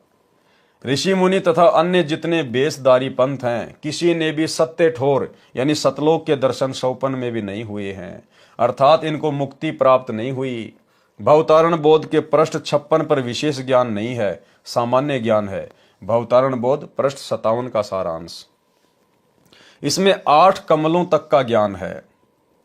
प्रथम कमल मूल कमल गुदा द्वार के पास है, ये 4 पंखड़ियों का कमल है, देवता गणेश है। नंबर 2 अनाहत यानी स्वाद कमल, मूल कमल से ऊपर है, 6 पंखड़ियों का कमल है, सावित्री ब्रह्मा इसके देव हैं। नंबर 3 नाभि कमल, ये नाभि के सामने रीढ़ की हड्डी पर बना है, 8 पंखड़ियों का कमल है, लक्ष्मी तथा विष्णु जी देवता हैं। 4 हृदय कमल, ये सीने के दोनों स्तनों के मध्य में रीढ़ की हड्डी के ऊपर है, ये 12 पंखड़ियों का कमल है, पार्वती और शिव इसके देव हैं। नंबर 5 कंठ कमल, ये गले में रीढ़ की हड्डी पर बना है, 16 पंखड़ियों का है, देवी दुर्गा अविद्याबाई इसकी देव है। नंबर 6 छठा कमल त्रिकुटी के तीर यानी किनारे पर है, त्रिकुटी से पहले है, 3 पंखुड़ियां हैं, परमात्मा कबीर रूप में परमेश्वर देव हैं। 7 सातवां कमल त्रिकुटी में है, इसकी 2 पंखुड़ी काली तथा सफेद है। 8 अष्टम कमल 8वां कमल ब्रह्मांड के माही यानी सिर के ऊपरी भाग को ब्रह्मांड कहा जाता है, उस 8वें कमल की 1000 पंखुड़ियां, इसका निरंजन काल देव है। काल के 21 ब्रह्मांड हैं, 7 सुन हैं, 7 सुरती हैं। 8वें कमल में निरंजन की सुरती यानी साकार शरीर नहीं दिखता, गुप्त है, केवल 1000 पंखड़ियों में ज्योतियां ही दिखाई देती हैं। कमलों का ज्ञान कबीर सागर के अध्याय अनुराग सागर के पृष्ठ 151 पर 8 कमलों का वर्णन है, जो कि हम पहले वीडियो में देख चुके हैं। कमलों का ज्ञान कबीर सागर के अध्याय कबीर वाणी के पृष्ठ 111 पर भी है, वहां पर 9वें कमल का भी ज्ञान है। कृपया कमलों का संपूर्ण ज्ञान पढ़ें इसी पुस्तक में, अनुराग सागर के सारांश में पृष्ठ 151 के सारांश में पृष्ठ 152 से 161 तक। भवतारण बोध पृष्ठ 58 पर सामान्य ज्ञान है। भवतारण बोध पृष्ठ 59-60 का सारांश। परमेश्वर कबीर जी ने गीता अध्याय 7 श्लोक 12 से 15 तथा अध्याय 14 श्लोक 5 वाले तीनों गुणों को स्पष्ट किया है। कबीर रज सत तम तीनों गुण जाना, ब्रह्मा विष्णु महेश बखाना। भावार्थ, परमेश्वर कबीर जी ने बताया है कि रजगुण ब्रह्मा है, सतगुण विष्णु तथा तमगुण महेश है।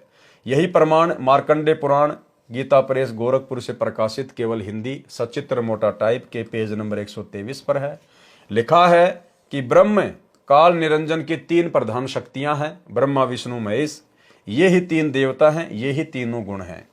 देवी पुराण श्री वेंकटेश्वर प्रेस मुंबई से प्रकाशित संस्कृत हिंदी सहित के 3रे स्कंद में 5वें अध्याय के 8वें श्लोक में कहा है, श्री शिवजी ने कहा कि हे मात, यदि आप हम पर दयावान हैं तो मुझे तमगुण, ब्रह्मा को रजगुण तथा विष्णु को सतगुण क्यों बनाया।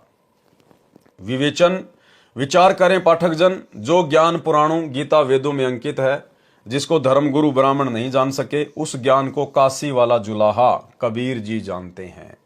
जिनको वे ब्राह्मण अशिक्षित तथा अज्ञानी कहते थे, तो अब कबीर जी को आप क्या कहेंगे। परमेश्वर सर्वज्ञ परमात्मा सच्चा सतगुरु कहेंगे, जगत गुरु कहेंगे और विचार करते हैं। परमेश्वर कबीर जी ने कहा है कि गुरुदेव भगवान कह रहे हैं कि जो ज्ञान तुम्हारे इन्हीं पुराणों में, शास्त्रों में, वेदों में, कतेबों में, और उस ज्ञान को तुम पंडित भी नहीं समझ पाए, और उस ज्ञान को 650 साल पहले कबीर परमेश्वर ने, जिसको तुम अशिक्षित कहा करते थे, नीची जाति वाला कहा करते थे, उन्होंने बता दिया। आज ये सारे शास्त्र उनके ज्ञान का समर्थन कर रहे हैं। तो आप कबीर जी को क्या कहोगे? परमेश्वर सर्वज्ञ परमात्मा, और क्या कहोगे? सच्चा सतगुरु कहेंगे, और क्या कहेंगे? जगत गुरु कहेंगे। तो आज सच्चे सतगुरु की भूमिका कौन कर रहे हैं? सतगुरु रामपाल जी। जगत गुरु की भूमिका कौन कर रहे हैं? सतगुरु रामपाल जी। क्योंकि जगत गुरु कबीर परमेश्वर के अलावा धरती पर दूसरा कोई हो ही नहीं सकता। जाति हमारी जगत गुरु, परमेश्वर है पंथ, गरीबदास लिखित पढ़े मेरा नाम निरंजन कंत। सच्चे सतगुरु की भूमिका, जगत गुरु की भूमिका, तत्वदर्शी संत की भूमिका केवल कबीर परमेश्वर स्वयं ही करते हैं, अन्य कोई नहीं कर सकता। तो आज धरती पर सतगुरु रामपाल जी स्वयं ही जगत गुरु हैं, सतगुरु हैं, तत्वदर्शी संत हैं, यानी स्वयं ही कबीर परमात्मा हैं। तीन देव की जो करते भक्ति, उनकी कभू ना होवे मुक्ति। भावार्थ, परमेश्वर कबीर जी ने कहा है कि जो साधक भूलवश तीनों देवताओं रजगुण ब्रह्मा, सतगुण विष्णु, तमगुण शिव की भक्ति करते हैं, उनकी कभी मुक्ति नहीं हो सकती। यही प्रमाण श्रीमद् भागवत गीता अध्याय 7 श्लोक 12 से 15 तथा 20 से 23 में भी है। कहा है कि साधकों ने त्रिगुण यानी तीनों देवताओं रजगुण ब्रह्मा, सतगुण विष्णु तथा तमगुण शिव को कर्ता मानकर उनकी भक्ति करते हैं। अन्य किसी की बात सुनने को तैयार नहीं है। जिनका ज्ञान हरा जा चुका है, यानी जिनकी अटूट आस्था इन्हीं तीनों देवताओं पर लगी है, वे राक्षस स्वभाव को धारण किए हुए मनुष्यों में नीच, दूषित कर्म, बुरे कर्म करने वाले मूर्ख हैं। गीता ज्ञानदाता ने कहा है कि वे मेरी यानी काल ब्रह्म यानी ज्योति निरंजन की भक्ति भी नहीं करते। उन देवताओं को मैंने कुछ शक्ति दे रखी है, परंतु इनकी पूजा करने वाले अल्प बुद्धियों, अज्ञानियों की ये पूजा क्षणिक सुख देती है। स्वर्ग लोक को प्राप्त करके शीघ्र जन्म मरण के चक्कर में गिर जाते हैं। पृष्ठ 59 की वाणियों में स्पष्ट किया है कि भक्ति उसी की सफल होती है जो काल के लोक में भोले व्यक्ति कुल मर्यादा का बंधन बनाकर रहते हैं। उस लोकलाज यानी कुल मर्यादा से ऊपर उठकर भक्ति करता है। भक्ति करनी चाहिए। स्पष्ट कर दिया गुरुदेव भगवान ने कि लोकलाज में जब तक आप फंसे रहोगे, आप कभी भक्ति सफल कर ही नहीं सकते। क्योंकि भाई और बहनों, सबसे ज्यादा मर्यादा टूटती है लोकलाज के कारण, और ये लोकलाज इस काल के द्वारा फैलाया गया इतना भयंकर जाल है। गुरुदेव भगवान ने बताया कि स्वयं ये विष्णु जब रामचंद्र रूप में आया तो ये भी लोकलाज से बच नहीं पाया। लोकलाज के कारण ही उसने सीता की अग्नि परीक्षा ली कि अयोध्यावासी क्या कहेंगे। लोकलाज के कारण ही एक धोबी के कहने से सीता जी को जंगल में निकाला। तो ये लोकलाज तो श्री विष्णु भी नहीं त्याग पाया। इसलिए लोकलाज सबसे बड़ा रोग है। लोकलाज में आके हम दबाव में आ जाते हैं, शर्मा शर्मी में भक्ति छोड़ देते हैं, किसी का हम लोग भय मान लेते हैं। और गुरुदेव भगवान ने कहा कि लोकलाज ना कीजिए, निर्भय हो रहिए, जय मन चावे राम को तो दशा तंदरिए। और स्पष्ट कर दिया गुरुदेव ने एक छोटे से सत्संग में कि यदि आप लोकलाज करोगे तो ये लोकलाज करना भी आपकी मर्यादा टूटने में आता है, मर्यादा टूटने में। और गुरुदेव ने बताया जो छोटे छोटे बच्चे होते हैं ना, वो लोकलाज नहीं करते। अगर आपके बच्चे उपदेशी है और आपके घर पे आपका कोई ऐसा रिश्तेदार आ गया जो नशा करता है, और यदि उसने बीड़ी निकाल ली और बच्चे ने देख ली तो तुरंत टोक देगा, अरे अरे फूफा जी क्या कर रहे हो आप, हमारे घर में बीड़ी नहीं पीते। नहीं नहीं नहीं, बंद करो आप इसको, ये पीना तो कहीं बाहर जाओ। गुरुदेव ने बताया कि बच्चे लोकलाज नहीं करते। इसी प्रकार हम भाई बहनों ने भी लोकलाज नहीं करनी, चाहे कोई रिश्तेदार हो, चाहे कोई भी व्यक्ति हो। हमारी मर्यादा प्रथम है। अगर आपकी आंखों के सामने ऐसा कोई कर्म हो रहा है जो आपकी मर्यादा टूटने का कारण है, तो भाई बहनों ने तुरंत उसको टोक देना है। वो माने ना माने फिर बाद की बात है, लेकिन हमने तुरंत उसको मना करना है कि जी हमारे घर में ये नशा वगैरह नहीं, बीड़ी सिगरेट गुटखा वगैरह नहीं, ये कर्म हमारे घर में नहीं। अगर आप शर्मा शर्मी कर जाएंगे कि मैं बोलूंगा तो ये नाराज हो जाएगा, तो गुरुदेव कहते हैं लोकलाज करना भी मर्यादा खंडित करने में आता है। सुनिए, तो अब ऐसा निर्मल ज्ञान पूरे विश्व में फैलेगा। ठीक है, कोई 2-4-10% कर्महीन इंसान होंगे, वो तो अलग बात है। जहाँ 90% इंसान ठीक हो जाएंगे, उन 10% की पार पड़े को नहीं, उनकी नहीं बसावेगी, उन्हें सीधा होना पड़ेगा। वो भी सीधे हो जाएंगे, विकार रहित हो जाएंगे, शर्माया करेंगे, लुकते फिरा करेंगे। अब विचार करना, हमारे जो भक्त हैं, हमारे भक्तों के भगत तो थोड़े बहुत शर्मा जाते हैं रिश्तेदार ने नू के हमारे घर में बीड़ी ना पिए। हालांकि वो ना ऐसा शर्माना लोकलाज करना नामखंड करता है, हालांकि वो ना ऐसा शर्माना लोकलाज करना नामखंड करता है। हालांकि वो ना ऐसा शर्माना लोकलाज करना नामखंड करता है, लेकिन बालक तुरंत कह देते हैं कि हमारे घर में बीड़ी नहीं पियोगे आप। तो फिर वो जो बीड़ी शराब पीने वाले हमारे भक्तों के घर में आ भी जाते हैं, तो कहीं छुप के गली में बाहर बैठ के जो कर कहूं कि देखो बालक तना देख ले इनका, आके फिर टोक दे तू बीड़ी पियो है। तो ऐसे डरा करेंगे फिर ये पाप करते हुए, और धीरे धीरे फिर ये बुराई छूट जाएगी, एक दूसरे को देख कर छोड़ेंगे। तो भाई बहनों, हमने लोकलाज बिल्कुल नहीं करनी है। हमारी मर्यादा प्रथम है, हमारी भक्ति प्रथम है। ये समाज प्रथम नहीं है, रिश्तेदार प्रथम नहीं है, हमारी भक्ति और मर्यादा प्रथम है। पृष्ठ 60 पर सामान्य ज्ञान है। भक्ति करे मुक्ति फल पावे, हमरे सत्य लोक में आवे। भवतारण बोध पृष्ठ 61-62 पर वाणी है। माया और ब्रह्म काल अरु रज सततम है त्रिदेव, इन सभी को छोड़कर करो नि अक्षर की सेव। भावार्थ, दुर्गा देवी तथा काल ब्रह्म तथा तीनों देवताओं को इष्ट मानकर भक्ति त्याग कर नि अक्षर यानी पूर्ण परमात्मा की भक्ति आदि नाम सार नाम से करो। कबीर सागर के अध्याय भवतारण बोध का सारांश संपूर्ण हुआ। सत साहेब। अध्याय मुक्ति बोध का सारांश, पेज नंबर 324। कबीर सागर में 20वां अध्याय मुक्ति बोध पेज नंबर 63 पर है। पृष्ठ 63 पर आदि नाम की महिमा है। कबीर साखी पद बोले बहुवानी, आदि नाम कोई बिरला जानी। वो जो आदि नाम है ना, जो सार शब्द है, उसके बारे में तो कोई बिरला ही जान पाता है, कोई बिरला ही। क्योंकि सब अपने गुरु को नहीं पहचान पाते, सभी अपने गुरु को परमात्मा के रूप में नहीं लेते, सभी अपने गुरु को अपना इष्ट नहीं मान पाते। इसीलिए तो गरीबदास जी महाराज जी ने कहा है कि दास गरीब कहे नर लोई, और सतगुरु चीने बिरला कोई। सतगुरु को तो कोई बिरला ही होंगे जो पहचान पाएंगे। जिस प्रकार से आज गुरुदेव के विशेष आशीर्वाद से हम सत्सेवक भाई बहनों ने सतगुरु को पहचान लिया है, सार शब्द को पहचान लिया, अपने मालिक को पहचान लिया है, और हम उनके साथ में वही व्यवहार, वही आध्यात्मिक क्रियाएं कर रहे हैं जो क्रिया परमेश्वर के साथ की जाती है। इसलिए भाई और बहनों, यहां कहा जा रहा है, कबीर साखी पद बोले बहुवानी, आदि नाम कोई बिरला जानी। आदि नाम निज सार है, बूझ लियो हो हंस, जिन जान्या निज नाम को अमर भये ते वंश। आदि नाम निज मंत्र है, और मंत्र सब छार, कहे कबीर निज नाम बिना बूढ़ मरा संसार। मुक्तिबोध पेज 64 का सारांश है। आदि नाम नि अक्षर सांचा, जाते जीव काल सो बाचा। नि अक्षर धुन जहां होई, ताही जपे नर बिरला होई। जाके बल आवे संसारा, ताही जपे नर हो भव पारा। गुप्त नाम गुरु बिन नहीं पावे, पूरा गुरु हो सोई लखावे। सार मंत्र लखे जो कोई, विष दर मंडवा निर्मल होई। आदि नाम मुक्तामणि सांचा, जो सुमरे जीव सबसों बाचा। आदि नाम निज सार है भाई, जम राजा ते ही निकट न आई। जब लग गुप्त जाप नहीं जाने, तब लग काल हटा नहीं माने। गुप्त जाप धवनी जहां होई, जो जन जाने बिरला कोई। मूल मंत्र जेहि पुरुष के पासा, सोई जन को खोज ले दाशा।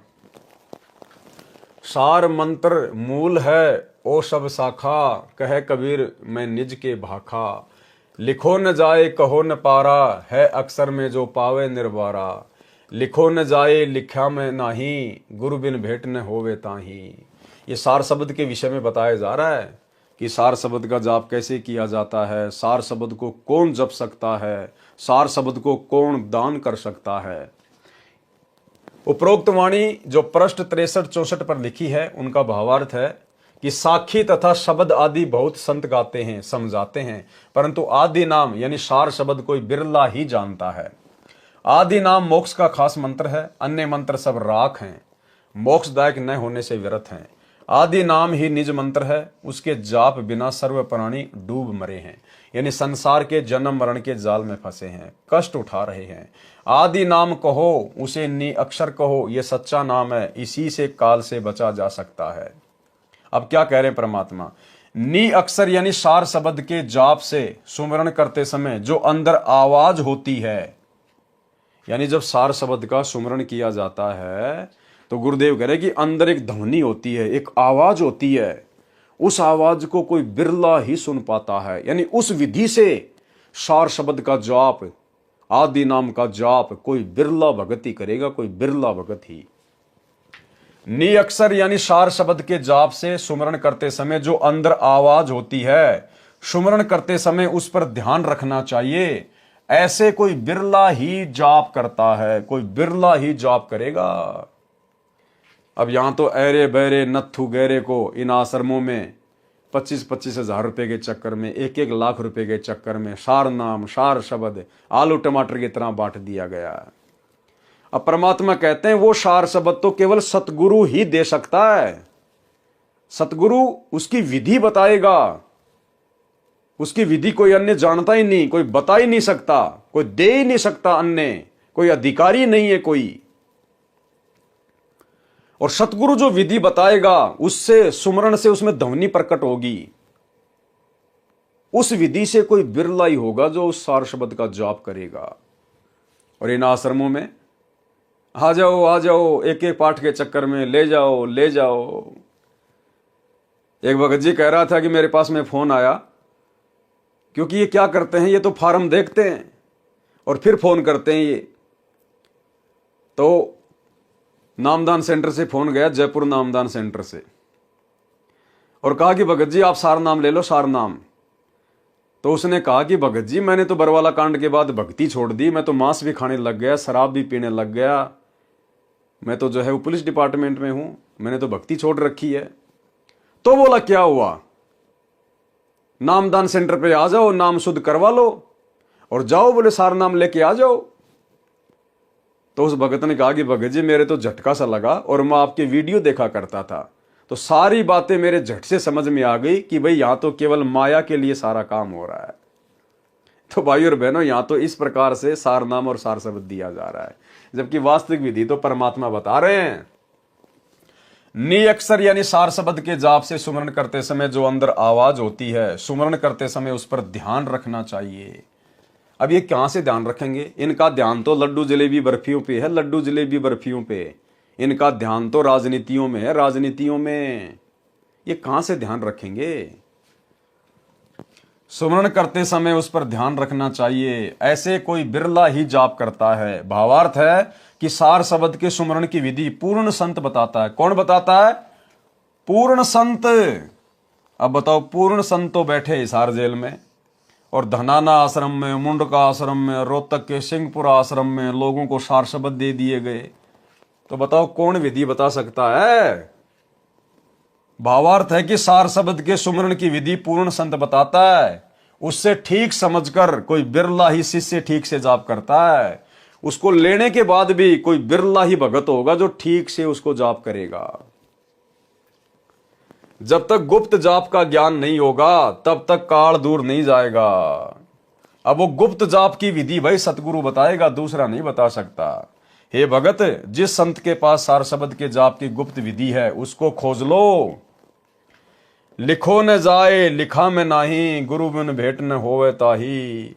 लिखो न जाए कहे को पारा, है अक्षर में जो पावे निर्बारा। अब बताओ इन्होंने क्या सार शब्द दिया होगा भक्तों को? ना वो लिखा जाए ना वो बोला जाए, तो इन्होंने क्या दिया होगा? भावार्थ, जो गुप्त जाप है उसके सुमरण की विधि लिखी नहीं जा सकती। न मैंने लिखी है, यानी न ग्रंथ में लिखाई है। जाप की विधि सबके सामने नहीं कही जा सकती। उसको पूर्ण गुरु ही निखार कर यानी निर्णायक तरीके से बता सकता है। कौन बता सकता है सार शब्द के जाप की विधि? उसको पूर्ण गुरु ही निखार कर यानी निर्णायक तरीके से बता सकता है। तो भाई इन सतलोक आश्रमों में जो सार नाम सार शब्द दिया जा रहा है उसको तो भाई आपके गुरु भाई बहन ही बता रहे हैं। गुरु भाई बहन ही आपके गुरु बने हुए हैं। उसके बिना कोई बता नहीं सकता, गुरु के बिना कोई बता नहीं सकता। देखो साफ साफ कह रहे परमात्मा, क्या कह रहे हैं? उसको पूर्ण गुरु ही निखार कर यानी निर्णायक तरीके से बता सकता है, उसके बिना कोई बता नहीं सकता।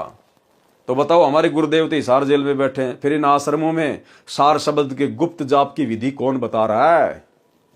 यहां तो कह रहे हैं कि उस पूर्ण गुरु के अलावा कोई बता ही नहीं सकता। तो ये भगत भाई जो इन आश्रमों में सार शब्द दे रहे हैं, क्या वो हमारे वो गुरु हैं क्या? इसलिए दास कह रहा है कि ये फर्जी है, फर्जी। ये परीक्षा चल रही है, परीक्षा। परमात्मा यही सब कुछ तो देखने के लिए आप और हमसे दूर हुआ है कि इन्होंने मेरे को समझा क्या है, भक्ति को समझा क्या है इन्होंने। सार शब्द के जाप की विधि भी अक्षर में है, यानी बोलकर बताई समझाई जाती है। किसके द्वारा? सतगुरु के द्वारा। पृष्ठ 65 पर कोई विशेष ज्ञान नहीं है, पहले वर्णन हो चुका है। पृष्ठ 66 पर भी कोई विशेष ज्ञान नहीं है। कहे कबीर सुन धर्मदास सुजानी, अकह हतो ताई कहो बखानी। भावार्थ, जो नाम अकह था, यानी जिसका जाप बोलकर नहीं करना, उस मंत्र के सुमरण की विधि को बोलकर बताया है। पृष्ठ 67 पर सामान्य ज्ञान है, पृष्ठ 68 पर कोई भिन्न ज्ञान नहीं है। यहां वहां हम दोनों ठाऊं, सत्य कबीर कली में मेरा नाऊ। गुप्त जाप है अगम अपारा, ताही जपे नर उतरे पारा। कबीर जैसे फनपति मंत्र सुन, राखे फन सिकोड़। ऐसे वीरा सार नाम से काल रहे मुख मोड़। सोहम शब्द नी अक्षर बासा, ताही भिन कर जपिए दासा। साखी, जो जन है जोहरी, लेगा शब्द बिलगाए। सोहम सोहम जप मरे, मिथ्या जन्म गवाए। भावार्थ, परमेश्वर कबीर जी ने स्पष्ट किया है कि मैं दोनों स्थानों पर हूं, यहां पृथ्वी पर सतगुरु रूप में तथा सतलोक में सत्य पुरुष रूप में। क्या कहा कबीर परमेश्वर ने? कि मैं दोनों जगहों पर हूं, नीचे पृथ्वी पर सतगुरु रूप में और ऊपर सतलोक में सत्य पुरुष रूप में। तो भाई, नीचे पृथ्वी पर वर्तमान में सतगुरु रूप में कौन है? कौन है? सतगुरु रामपाल जी। तो कौन हुए सतगुरु रामपाल जी? स्वयं सत्य पुरुष, स्वयं कबीर परमात्मा। परमेश्वर कबीर जी ने स्पष्ट किया है कि मैं दोनों स्थानों पर हूं, यहां पृथ्वी पर सतगुरु रूप में तथा सतलोक में सत्य पुरुष रूप में। कलयुग में मेरा नाम सत्य कबीर नाम चलेगा। गुप्त नाम का जाप किया जाता है, जिसकी शक्ति अपार है। मेरे सार नाम के सामने काल ब्रह्म ऐसे मुख मोड़कर भाग जाता है, जैसे गारुड़ के मंत्र को सुनकर सर्प अपने फन को इकट्ठा करके भाग जाता है। सोहम शब्द का योग सार नाम के साथ है, उसका जाप भिन्न भिन्न करके किया जाता है। यदि कोई अकेला सोहम मंत्र का जाप करता है, वह अपना जन्म व्यर्थ कर रहा है। जो भगत जोहरी यानी सुमरण भेद का जानने वाला है, वह भिन्न भिन्न करके जाप करेगा। मुक्ति बोध पृष्ठ 69 का सारांश। तब साहिब अस बोले बाती, लेऊं छुड़ाए राखूं निज साथी। तुमको दीनी भक्ति अपारा, नाम जपो तुम अजर हमारा। श्रवण माही कह दीन्या भाई, तो ने विवेक आ बैठाई। नाम सुने मोर मोह कह पावे, जम जालिम तेई देख डरावे। सब कहे नाम सुनाऊं, जो आवे हम पास। शब्द हमारा सत्य है, मानो दृढ़ विश्वास। भावार्थ, धर्मदास जी ने बताया कि मेरे को परमेश्वर कबीर जी ने ऐसे कहा कि जो मेरा नाम जपता है, उसको काल से छुड़ाकर अपने पास रखूंगा। जो मेरा नाम सतगुरु से सुनकर जाप करेगा, वह मेरे पास आएगा। मैंने तेरे कान में आदि नाम बोलकर सुना दिया है, उसका विवेक करा दिया है। जब मैं कबीर परमेश्वर तेरे को नाम दान का आदेश दूंगा, तब वह सार नाम अधिकारी को नाम सुनाओ। इस बात का विश्वास रख धर्मदास, हमारा मोक्ष मंत्र सत्य है। पृष्ठ 70 पर सामान्य ज्ञान है। मुक्ति बोध पृष्ठ 71 पर। जिन जिन नाम सुना है काना, नरक न परे होई मुक्ति निदाना। आदि नाम जय श्रवण नाही, निश्चय सो जीव जम घर जाई। अक्सर गुप्त सोई में भाखा, और शब्द सवाल अभिलाषा। भावार्थ, परमेश्वर कबीर जी ने कहा कि जिन जिन के कान में सार नाम पड़ा है, यानी जिनको सार नाम सुनाया गया है, जैसे कई भगत आसपास बैठे हों तो सार शब्द कान में सुनाया जाता है। जब अधिक भगत सार नाम लेने वाले हैं तो ऊंचा बोलकर सुनाया जाता है, वह भी कान में सुनाना ही कहा जाता है। जिन जिन ने नाम सुन लिया यानी प्राप्त कर लिया, वे काल जाल में नहीं रहेंगे, वे नरक में नहीं गिरेंगे, उनकी अवश्य मुक्ति होगी। जिनके कान में सार शब्द नहीं सुनाया गया, यानी जिनको सार नाम पूर्ण गुरु से प्राप्त नहीं हुआ, वे अवश्य यमलोक में जाएंगे। जो गुरु कहते हैं कि सार नाम को बोलकर नहीं सुनाया जाता, आत्मा में प्रवेश किया जाता है, वे गलत कहते हैं। जो गुप्त अक्षर यानी गुप्त सारनाम अक्षर में है वह मैंने बोल सुनाया है। मुक्ति बोध पृष्ठ 72 का सारांश। जब लग भगति अंग नहीं आवा, सार शब्द कैसे को पावा, सत्य नाम श्रवण में वो से, जो माता बालक कह पोषे। भावार्थ, परमेश्वर कबीर जी ने स्पष्ट किया है कि जब तक प्रथम नाम तथा सतनाम के जाप से भगत के शरीर में भक्ति प्रवेश नहीं होगी, यानी दोनों मंत्रों की भक्ति कमाई संग्रह नहीं होगी, उसको सार शब्द कैसे दिया जा सकता है। सत्य नाम जो 2 अक्षर का है उसको भी बोलकर सुनाया जाता है, कान में सुनता है, यानी सब मंत्र कहे और सुने जाते हैं। नाम के जाप से आत्मा को ऐसे बल मिलता है जैसे बालक का माता के दूध से पोषण होता है। मुक्ति बोध का पृष्ठ 73 का सारांश। इस पृष्ठ पर भी सामान्य ज्ञान है। जब लग सार नाम गुरु नहीं बतावे, तब लग प्राणी मुक्ति नहीं पावे। जब लग सार नाम गुरु नहीं बतावे, अब बताओ, यहां तो हमारे गुरु भाई बता रहे हैं इन आश्रमों में, तो सार नाम बिन सीप बिन मोती, उपज खपे बिना हर खेती। आदि नाम है अक्षर माही, बिन गुरु नरक छूटे नाही। सोहम में नी अक्षर रहाई, बिन गुरु कौन दे है लखाई। भावार्थ, जब तक शिष्य सार शब्द को प्राप्त करने योग्य नहीं होता तो उसको सार शब्द नहीं दिया जाता। जब तक सार शब्द नहीं मिलेगा तब तक मोक्ष नहीं हो सकता। आदि नाम अक्षर में है और उसको गुरु से प्राप्त किए बिना काललोक का नरक का जीवन नहीं छूटता, यानी मोक्ष प्राप्त नहीं होता। सोहम शब्द के साथ सार शब्द का संयोग है, उसको गुरु ही शिष्य को बताता है, अन्य किसी को तो सार शब्द का ज्ञान भी नहीं होता। देखो क्या कह रहे हैं गुरुदेव, उस सार शब्द को कौन बताता है, उसको गुरु ही शिष्य को बताता है, अन्य किसी को तो सार शब्द का ज्ञान भी नहीं होता। जबकि इन आश्रमों में तो सारे ज्ञानी बन के बैठे हैं, भगत ही भगतों को सार शब्द दे रहे हैं। सार शब्द बिना तो ये मानव शरीर ऐसा है जैसे सीप में मोती न हो तो उसकी कोई कीमत नहीं होती। इसी प्रकार मानव शरीरधारी प्राणी सार शब्द बिना व्यर्थ जीवन जीता है। मुक्ति बोध पृष्ठ 74 का सारांश। इस पृष्ठ पर भी सामान्य ज्ञान है जो पूर्व के अध्याय में वर्णन किया जा चुका है। इससे वाणी लेकर सार निकालता हूं। जाको है गुरु का विश्वासा, निश्चय जाए पुरुष के पाशा। अक्षर आदि निज नाम सुनाऊं, जना मरण का भ्रम मिटाऊं। सोहम संग आए संसारा, सो गुरु दीजे मोहे उपचारा। पृष्ठ 75 का सारांश। इस पृष्ठ पर भी सामान्य ज्ञान है, कुछ वाणी लेता हूं। सार नाम को नियक्षर इसलिए कहा है, अकय अनाम पुरुष जब रहे हूं, नाम नियक्षर तासे भय हूं। आदि नाम का सुमरण किया जाता है। आदि नाम को सुमरे कोई, सुर नर मुनि इंद्र वस होई। 5 25 3 गुण एक महल में राखे। आदि नाम अनभय उचारो, तन मन धन सो चाख। शब्द रूप हम हो आए, हम ही होय कड़िहार कहाए। शब्द रूप हम हो आए, परमात्मा कह रहे हैं कि शब्द रूप में, सतगुरु रूप में, कड़िहार यानी सतगुरु रूप में हम स्वयं ही आते हैं। पृष्ठ 74 की वाणियों का भावार्थ। जिनको गुरु जी पर विश्वास है उनको परमेश्वर प्राप्ति अवश्य होती है। आदि नाम सुनाकर यानी आदि नाम की दीक्षा देकर जरा यानी वृद्ध अवस्था तथा मरण का भी भ्रम यानी शंका समाप्त कर दूंगा। सोहम शब्द के साथ काल लोक में फंसने के कारण सोहम शब्द का अर्थ जीव भी है। हम अपने मालिक से बिछुड़े तो जीव संज्ञा में आ गए। सतलोक में हंस रूप में थे, यानी यहाँ के ब्रह्मा विष्णु शिव से भी उत्तम स्थिति में थे। अब सोहम नाम अक्षर पुरुष का जाप भी है। अब इस जाप को करके ऊपर उठेंगे, ये उपचार है। जन्म मरण के रोग से ग्रस्त आत्मा का उपचार सोहम तथा आदि नाम के सहयोग से होगा। पृष्ठ 75 की वाणियों का भावार्थ। परमेश्वर कबीर जी ने स्पष्ट किया है कि सार नाम अर्थात आदि नाम को नियक्षर इसलिए कहा जाने लगा, परमेश्वर जब अकय तथा अनाम स्थिति में थे तो उनका नियक्षर नाम पड़ा। अब वह कबीर रूप में है तो आदि नाम सार शब्द कहा गया। भाव एक ही है। अन्य वाणियों में स्पष्ट है कि सार नाम का सुमरण किया जाता है। परमेश्वर कबीर जी ने कहा है कि हम ही सत्य पुरुष हैं और हम ही कड़िहार यानी जीवों को सार शब्द देकर काल लोक में काढ़ने निकालने वाले सतगुरु हैं।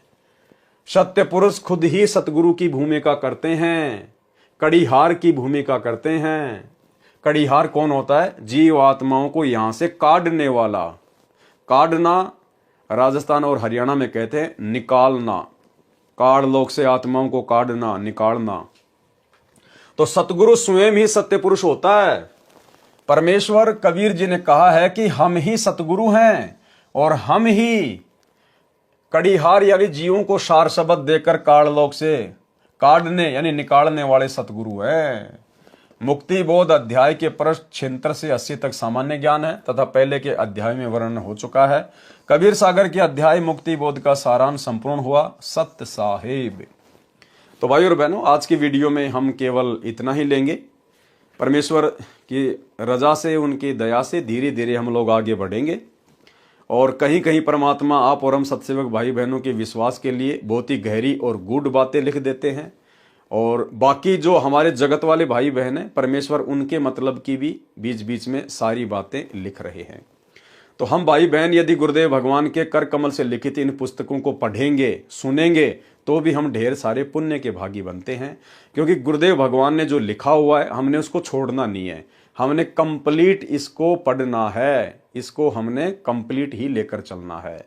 क्योंकि परमात्मा ने लिखा है तो जरूर वो विशेष है, भले हमें समझ में ना आए, भले वर्तमान में हमारे मतलब की उसमें कोई बातें ना हो, लेकिन गुरुदेव ने लिखा है तो हमने उसको पढ़ना भी होगा, अन्यथा गुरुदेव ने कोई फालतू में थोड़ा ना लिखा है।